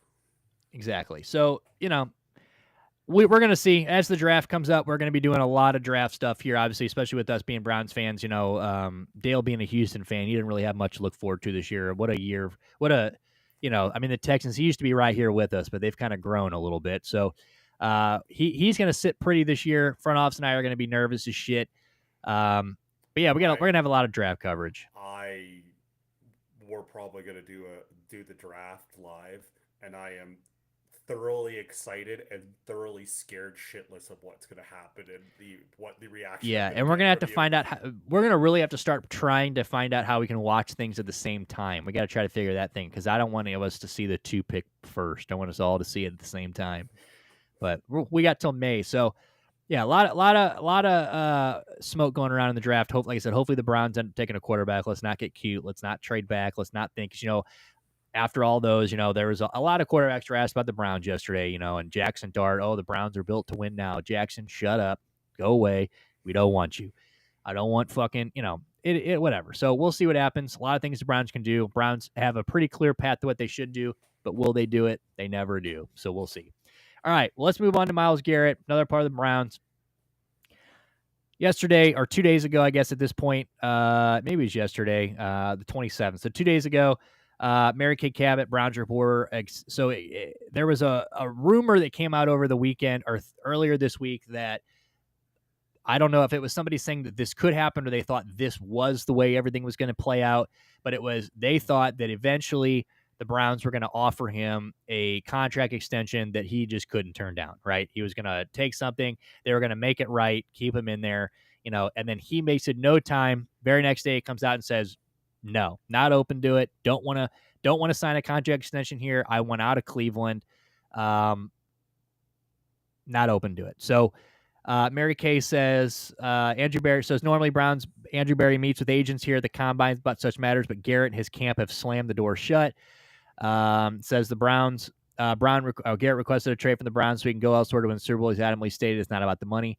Browns, meanwhile, unequivocally stated they're not trading their star, saying the Senior Bowl last month they wouldn't do so. He doubled down on those remarks Tuesday. He said, I wouldn't really touch on any conversation that I have with other teams, just respectfully. Andrew Berry says, I don't think that's appropriate just for current and future businesses, but it's irrelevant to the situation because we're not interested in trading Myles. So that is what he says. This was Tuesday of this week, basically saying, look, even if we were having talks with teams, I wouldn't tell you because it's just not in good faith. But there's really no point in talking about this at all because we aren't talking about this. So we're just not trading Myles Garrett. So obviously a lot of things can change. Last 24 hours, the Eagles have really, I've heard that, that rumor has kind of grown a little bit more. And they're saying that, if the Eagles are apparently pretty terrified of Washington, not terrified, but they don't want Washington getting him. So from what I understand is that, those are the two big players right now is Washington and Philly. And if Washington was to offer a God offer, apparently Philly would try to top any offer that Washington made because obviously you don't want Washington's a team on the rise. Obviously the Eagles just beat the shit out of them to go to the Super Bowl, but that's a team that, rookie quarterback achieving rookie quarterback who's going to be great for a long time. Got to probably be even better next year. I mean, I don't know. We might see maybe a step back from what the fuck is his name? Quarterback for the Skins. Oh, Jalen Williams. Nope, Jalen. Oh my God. We both just drew a blank. I can picture him. Oh my God. I'm literally Jaden Daniels. Jesus. Daniels, sorry, not Williams. My Jesus apologies. Christ. All right, so Jaden Daniels obviously great. He's probably going to win Rookie of the Year. Did he win Rookie of the Year? Have they done that yet? I don't think they have, but he will. He'll win Rookie of the Year. NFC Championship game, Rookie Year, numbers off the charts. Great year. So, you don't want, as the Eagles, even though you just won the title and, you're sitting on the top of the world, you got to know that Washington's not far. They're sneaking up. They're getting better. They already got a good defense. You put Myles Garrett there, it's pretty scary. So, obviously, they would like to get Myles Garrett. That's been a rumor for a while. So, we'll see if that plays out. But, yeah, and I made a video about this. So, the only reason I really want to bring this up, because there's really not much new to talk about here. But I just want to reiterate, and I made a video about this yesterday, maybe 2 days ago. I don't think people understand just how little of leverage that Myles Garrett has. And this guy he's a team captain. He signed a deal just a couple years ago. a deal that he willingly signed and then got on the mic and said, oh, I'm here for the long haul, blah, blah, blah, all this bullshit. And then he comes out and demands a trade and says he's not going to show up. And then, I post this on social media and I got a lot of flack that were, oh, well, you're fucking dumb, dude. He's the best defensive end in football. He's got all the leverage. He's got this. He's got that. He's going to be the guy that he's going to just not show up. You think those guys are just going to you think they're just going to let their best defensive end sit out for 2 years and not get any play and pay him? I was like, do you guys not understand how this works? The moment he takes the stance that he is not showing up, the fines are going to start. They're going to start fining him for not being there. They're going to start fining him for missing games, missing practices, missing meetings. That money is going to start adding up. When it comes to who wants to let him sit out for 2 years, the Browns have all of the leverage. Like, obviously, the Browns don't want Myles Garrett sitting on the sideline. They'd love to have him playing for them and being Myles Garrett. But he's 29 years old. He's got 2 years left on his contract. He can't do anything. If they really wanted to, and they said, all right, Myles, we're just going to keep finding you, and all of that money that you're making you're going to lose most of this money anyway due to fines over the next year. One, he's not going to sit out for 2 years. He's 29 years old. He can't afford to sit out for 2 years. We can come back at 31. That ain't going to happen. So I don't think people realize that Myles Garrett is kind of making this such a stank situation because he has to. He has to try to make this as ugly as he possibly can and try to force the Browns into being like, all right, we just don't want to deal with this anymore. We'll get rid of you.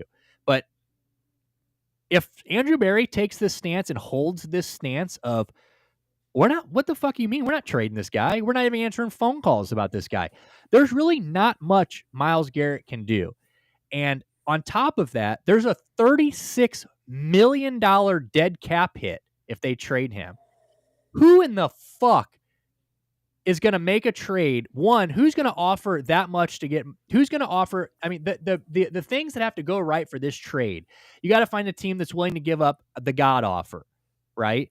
Then you've got to. What are you going to do? You think the Browns are just going to pay $36 million to move Myles Garrett? Yeah, like that makes this.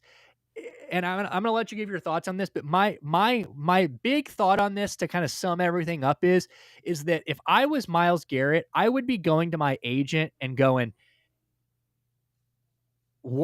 maybe we should have waited one more year to do this, because you have a little leverage when you've got one more year, right? You got 1 year left.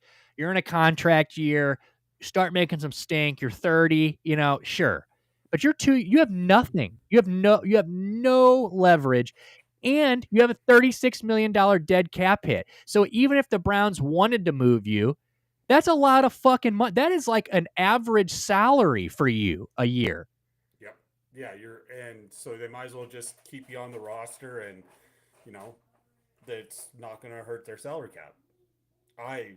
This feels like a guy that thinks that he has it all figured out, and it's like, no, you don't. Ask Le'Veon Bell how it feels like to sit out for a year. Thank you, said that. So here we go. So I posted that clip. I posted the thing, but not even the clip. I just posted a picture of it, and I said, Myles Garrett.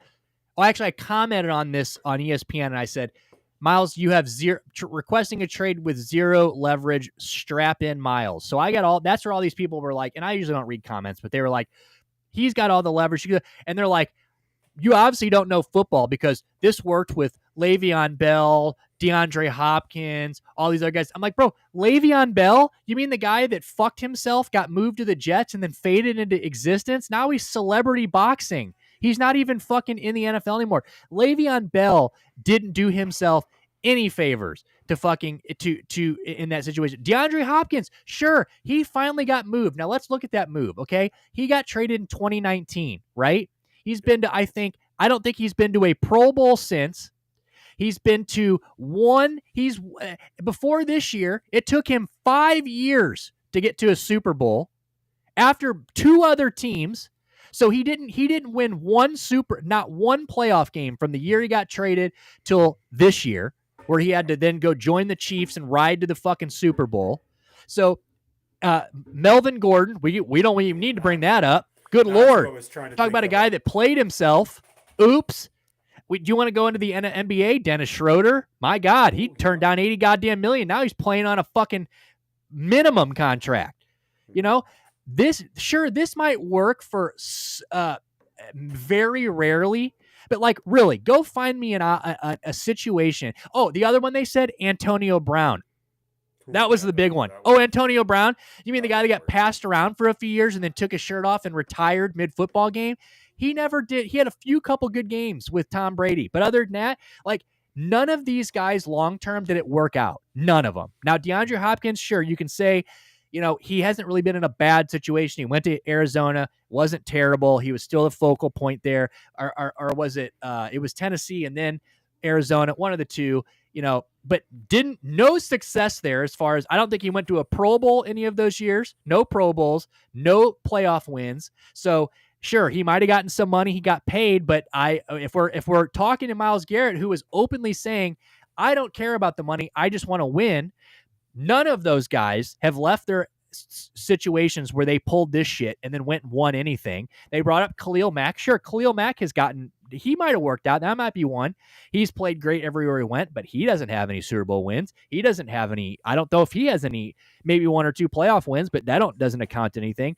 So in what world does this work out? Like it just doesn't. Le'Veon Bell, like get out of here with that. Le'Veon Bell, again, that guy might have made some money, but he also went to a Jets team that he thought was going to be the shit, never was the shit, and then he tried to ride to the Chiefs with a Super Bowl. That didn't even work. So it's like, and now he's celebrity boxing. So it's like, is that what Myles Garrett? I mean, like, so I just what the fuck is he thinking here? And again, if you made a year. Like you said, this is a guy that thinks that he's got so much figured out, and I would almost go to my agent and go, damn, did you fuck up here? Like, did you give me the right information? Because you kind of made me seem like I could get out of this situation with 2 years left, and I am really kind of feeling stuck. Because you are. You don't have any leverage. Yeah, and exactly, and there's not a damn thing. Like you said before, you do this play with a year left, then you have some leverage. Because then you can be like, well, I'll sit out and pretend I tore my ACL, or... You know, like somebody's willing to roll the dice on for 1 year and, you know, let him walk. Yeah, I think this is him almost overplaying his situation. And, yeah. And if he wasn't 29, that would probably help too. You're not getting any younger, dude. Like 29 is not like ancient. If you're doing this at 27, you got a lot more leverage because guys are going to be willing to back the Brinks truck up because you got 4 or 5 years of your prime. Oh, Myles Garrett entering his prime? Yeah. Yeah, no. This is a guy that has been in his prime for a long time, and he's probably going to be an absolute monster for another year or two, even 3 or 4. I mean, who knows? But he could be the best for the next 5. But he also could just not. You know, he also at 29 years old could not. Father Time is undefeated. So you just never know what's going to hit. So, yeah, I just wanted to kind of talk about this for a minute because I just thought that it was funny because then I really think that my opinion on this is that he's starting to realize how little leverage he has, and I think he's trying to make this as ugly as he possibly can, trying to draw the stink out as much as they can to kind of maybe force the Browns' hand. But again, I don't know what he would do. I mean, the 36, even if you wanted to trade him, $36 million dead cap hit, I don't fucking think so. You're already for all the people out there going, oh, we're already fucked with Deshaun Watson and we're already wasting all this money. And then you want to do this? You're an idiot. Exactly. You're a fucking idiot. We're already screwed. So let's just throw $37 more million on it, right? To get rid of Myles Garrett. Not even to keep him. Just go let him be God somewhere else. Yeah, go put him on the opposite ends of Jalen Carter and Zach Bond. Yeah, go do that. Go do that. And when we watch Myles Garrett kill somebody next year because there's no one to double cover him, you know, and then we're sitting there paying Deshaun Watson $70 million plus $36 million. I mean, we're over $100 million in fucking shit because of these two guys. One, he's got an ACL not even attached. One's Achilles in half, and the other guy's in Philadelphia. Well, that's what I was going to say. Like, you're going to be chewing up 25-30% of your salary cap of dead space for a year. That is not good. Not good. How do you put a viable team out when you're already that far behind? Jesus Christ, Auburn is just banked in a 3 and is up by 13 in the first 5 minutes. Oh, Sweet. no. Oh, well. All right. Well, yeah, enough Myles Garrett. I just wanted to talk about that because there's really not anything new there. I felt like we had to discuss it because I'm just like, man, I don't think people really truly understand. Like, people are like, oh, he's the best. I keep seeing this. Oh, they're holding him hostage. No, he's the idiot that decided, oh, I mean, just a year ago, he's telling everybody he's here for the long haul. He's a minority owner of the Cavaliers now, so now he's like, oh, I'm 10 toes down in Cleveland. He even says on Hard Knocks this year, oh, I met with them and I've talked to them and I don't think we're that far away. And now all of a sudden 3 weeks later, oh, we're so far, so it's not looking good for Myles. Now, again, will they get an offer that they can't refuse? They very well could be. Now, they very well could. I'm not saying that Myles Garrett's not going to get traded. I'm just saying that a lot has to happen for him to get traded. And if it happens and we get a God offer and we take it, sure, let's go. But don't hold your breath. Yeah. All right. Totally agree with that. So the last thing I want to talk about today, you said you didn't know this, little baseball news for you, and I'm only bringing this. Well, I'm bringing this up because it does have significance, but I also think I think this has long-term effects for the St. Louis Cardinals. World Baseball Classic. Next year. Oh, that's Albert Pujols. When you said that, I figured that was my guess when you said that he was. Let's go, baby. I fucking love the World Baseball Classic. I fucking love it. It is so fun.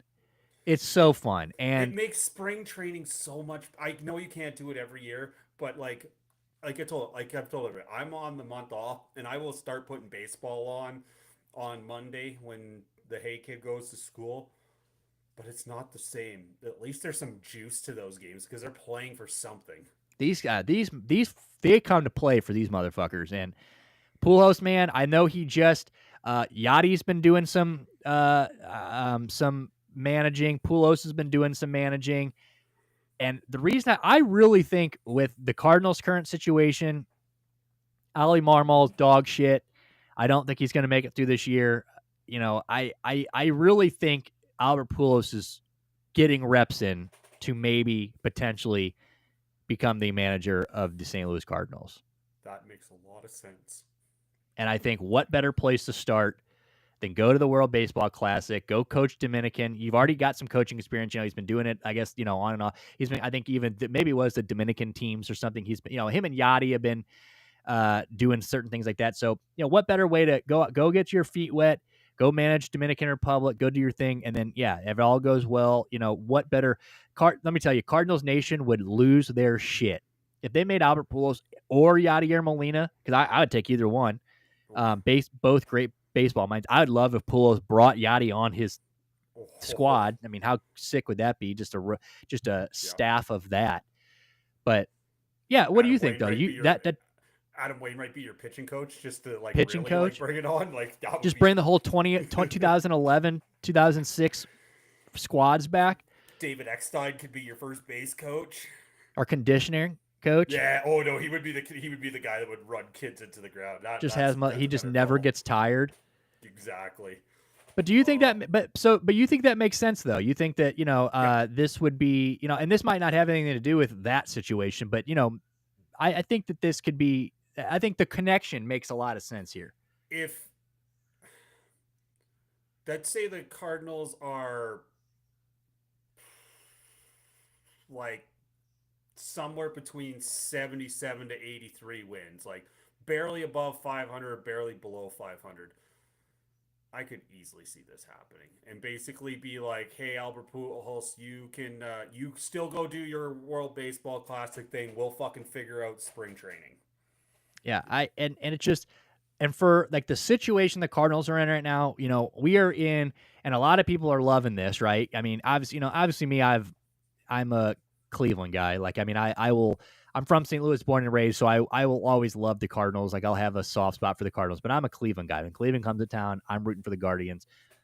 But for most baseball fans, they love to see the St. Louis Cardinals eat shit, right? Because they've always been that, the Cardinal way. They've always kind of had their nose up, and the small market team that every year competes. And a couple years ago, remember back when Theo Epstein was with the Cubs, he was mad that the Cardinals got that small market help. You know, he was like, why the fuck do they keep getting help, dude? They keep going to they're winning every year.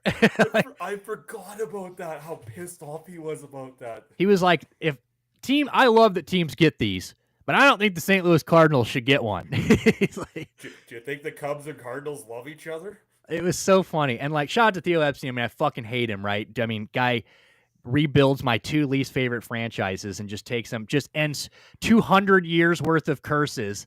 But like, best GM ever. I mean, he might be the greatest baseball mind of all time. Ooh, that's another one to put on the back burner. I have to think about that because Like, I automatically think Billy Beane, but I think Billy right, Beane and obviously, right, and there's obviously talk there, but you know, Billy Beane didn't fucking end 2 100-year curses. I mean, no guy. I mean, the guy literally left Boston after doing that and was like, "Yeah, I'm just gonna go do this again." Yeah, I'm just gonna take. Oh, I've got the second biggest curse done. Well, I might as well go do the other one. So I might as well go do the bigger one now. Yeah. This one's gonna be a little. This one's gonna be a little more of a project because I've got lots of money, but I don't have endless amounts of money. Right. This one So I'm gonna have to do and a he little did bit it. of thinking. Yeah. Exactly. Oh, absolutely. Like that's a fun question. I have to think about. I have to think about some other because those are the 2 that would pop to my head immediately. But there's got to be some other ones that would.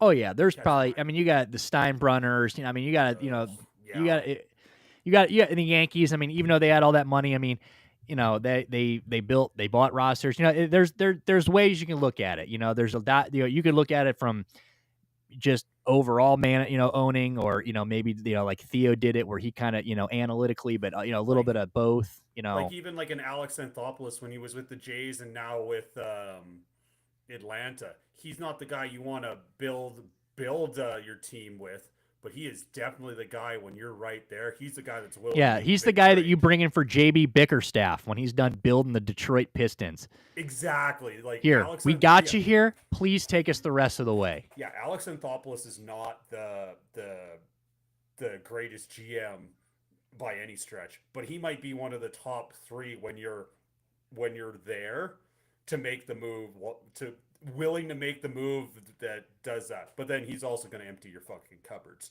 and he's going to be bad. But, right. Yeah. So I definitely, the Theo Epstein thing, but like, with the Cardinals, everyone, we're vulnerable for the first time in a long time. We're not running away with divisions. We're not even winning close to winning divisions. We're bottom half. We're not selling out games, half stadiums. I mean, it's you can make the point that the Pittsburgh Pirates could be better than I already told you. I think we are the worst team in the division. I think that if everything played out the way it was supposed to, now are they going to finish last? I don't know, but you never know with baseball. The Pirates definitely could just eat shit like they always do. But like, if you told me we're just going to simulate the season and everything's going to go the way it's supposed to, I think the Cardinals are the worst team in that division. I just think that they're old. They're fucking, I think that, they got young, promising players. Obviously, they got Wynn and, they got some players, but I think they're in a situation where, they're not things aren't looking bright for the Cardinals, right? They haven't looked good in a while. Like I said, the stadium is half filled. You got people screaming for, get everyone out of the front office. Ali Marmol's an idiot. We've got John Mozeliak doing I've got a guy who's going to replace me, but not yet, that type thing. He's teaching the guy, right? The guy's going to sit underneath him all year this year, and then he's going to take over after.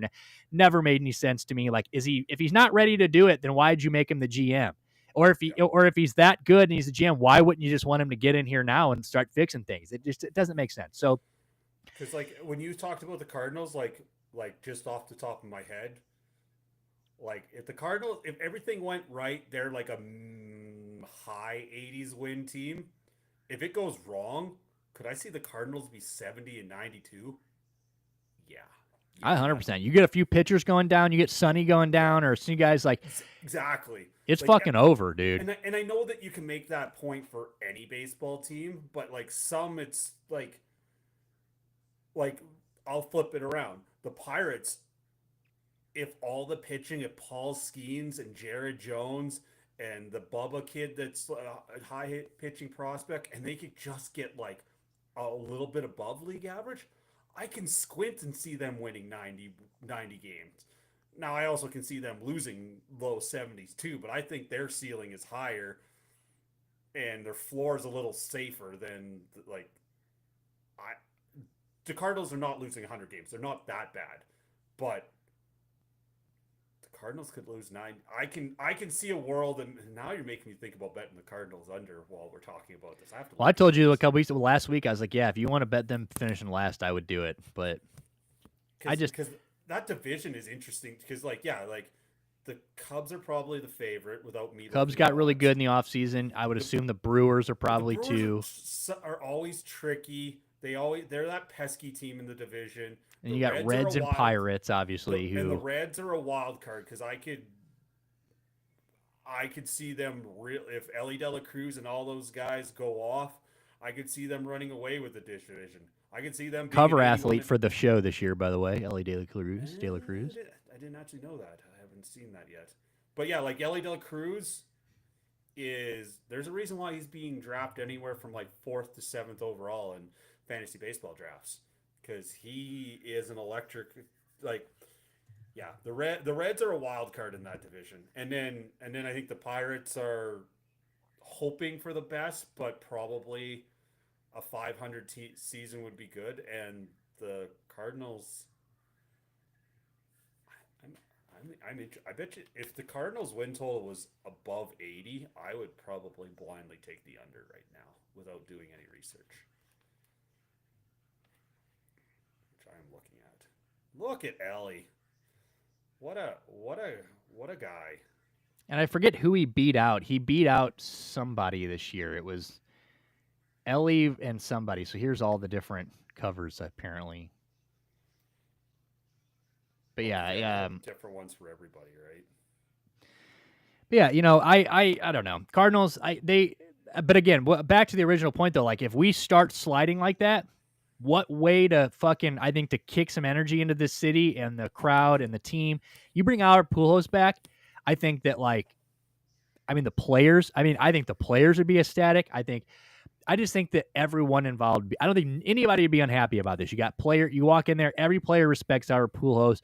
You got Yachty, who's probably the greatest catcher of all. No matter who they bring in, you got to think those older players, like you said, even if Wainwright, these guys don't get huge jobs, you got to think they're going to be around the clubhouse. They're going to be around doing the team. They're going to be, some type of influence. And I just think that what better way to even if that, the rest of the year doesn't go the way, what better way to go, hey, hold on a little longer. Things are going to get better, right? Might not be this year, but we're trending in the right direction. And that fan base might be able to live with okay, we're going to have a shit season just to have that. It's 100%. I really do believe that. So, yeah, props to our Pujols. Hope he kills hope he does great in the World Base. When does the World Baseball Classic kick off? Next spring training, so. Oh, next year. Yeah, next. So it's not this year. No, not this year. So that means I'll be getting up and watching Chinese Taipei and South Korea at 4 a.m. because I sure as fuck am going to be doing that. That's just who you are. Yeah, we're like 2.5 weeks away from Dodgers and Cubs in South Korea, and I sure as fuck will be getting up for at least the first. I don't know if I'll do the second game because that's the first day of the tournament, or is it Tuesday? I think it's Tuesday, Wednesday. I'll probably get up for both. Who the fuck am I kidding? Real quick, after last night's game, Boston Cleveland Cavaliers offensive rating has moved to 122.3, which is now the best offensive rating in NBA history. Wow. And Travion Henderson just ran a 4.43 40-yard dash.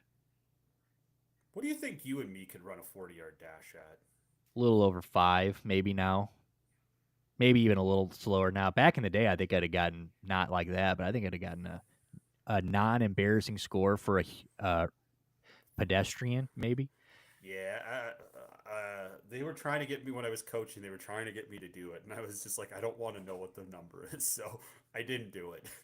But part of me was curious. The Action Network? What's that? Sorry. Oh, my Action Network logged in. I was just trying to refresh real quick to see where we're at. Kentucky's down by 11. Kentucky down by 11. All right, so we got Kentucky. But basically, that's the show. I mean, like I said, we had a great show today. You know that we don't really have any much more. I mean, that's a good 2 hours, man. That was a great. This felt really good. Maybe the Saturday morning thing might be the way to go. This is a good one. I wish we could do more morning shows. I really do. I wish that we didn't have other things to do and we could just do morning shows because this is definitely the time to do it. But we got Auburn, Kentucky right now. Auburn's up 11. Like I said, we got Montana later on, about 4 p.m. Detroit at 5. The Red Wings at 5. Utah, Arizona State. We got Utah at 6. Sacramento, Houston at 7. And then we've got Zach LaVine, our boy Zach LaVine. He's our guy today. Over 21.5. We are big Sacramento Kings fans today.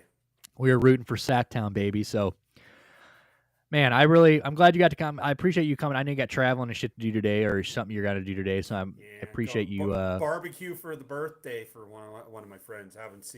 And you know, I should probably go see the 2-year-old and 10-month-old since I haven't. Yeah, seen dude. them in a while, Well, so. yeah, go see them. Happy birthday to the Hey Kid. Obviously, 11 years old, right? 12 years old. God damn. He told me it sunk in this morning. He's like, "Yeah, I'm 12 years old now." I'm like, "Yeah, I remember when you used to fit in my forearm." Yeah. How do you think I feel, kid? Exactly. Hey, I became a man last year. I'm 40, so the rest of everything's coming up fucking Millhouse for me. So fucking get on. Welcome to the get on board, bub. We're on this ride together. Yeah, exactly. For better or worse. For better or worse. Well, good shit, dude. Well, like I said, hopefully you have a great rest of your weekend. Hope everybody has a great rest of their weekend. Really glad we got to do this today. Like I said, sorry we didn't, Monday, Friday, probably the busiest week I've had in my job in 3 years. I mean, it was fucking, and I came home, took a shower, and I'd sit on the couch and be like, all right, we're going to stream. I obviously get everything set up. And there were nights where I got on here, set the stream up, and then I just never hit save and I just crashed. It's just, so we had to get on here today. A lot going on this week, especially with the combine going on and the Cleveland game last night. that game was fucking sweet. So, and big implications for the NBA, obviously. So we had to get on here this morning and chat.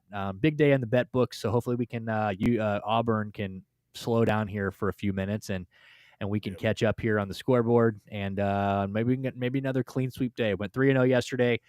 Great game yesterday. So make sure you guys head over to that Action Network, man. Give us a follow. If you guys are sports bettors, man, you're on the Action Network. A lot of people don't even know this is a thing. Like, I know Playoff Beard's like, oh, he messaged me. He's like, man, I didn't even know about that. Thanks for showing me about that. I'm going to have to set up an action page. I'm like, yeah, they're the shit if people just follow you. I mean, look at that. We're almost at 700 bets. We got 10 followers. So make sure you guys go over there and give us a follow, man. Every single day we're giving you guys plays that we truly believe in. Whether they hit or not, we're just normal guys, but we're watching sports all the time, big sports guys.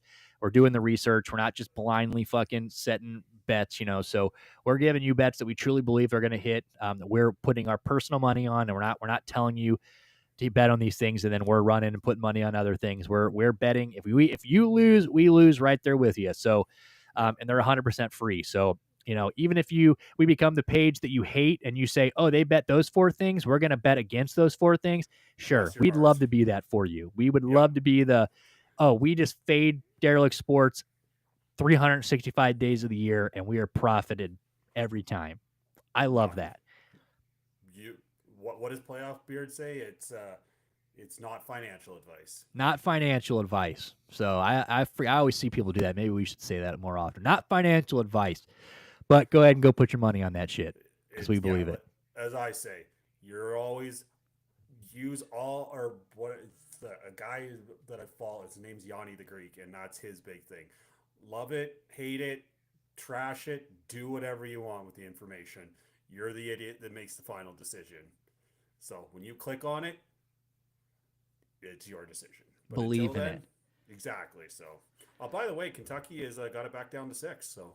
Let's fucking go. I'm about to go turn that game on. I'm actually about to go prop myself up, watch some sports, chill.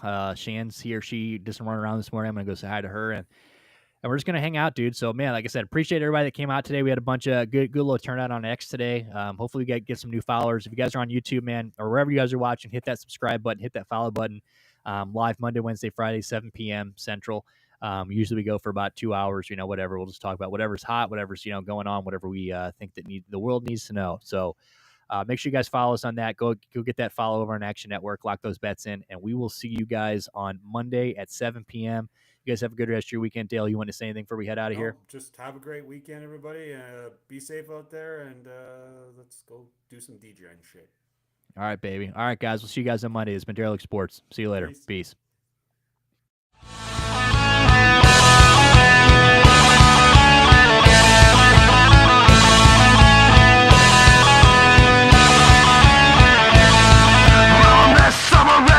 Trucking intellect, got change in my pocket, $1.50 at best. Let it go, let it die, let 'em know how you tried. Show me at the bottom with the morning sun. I'm a man.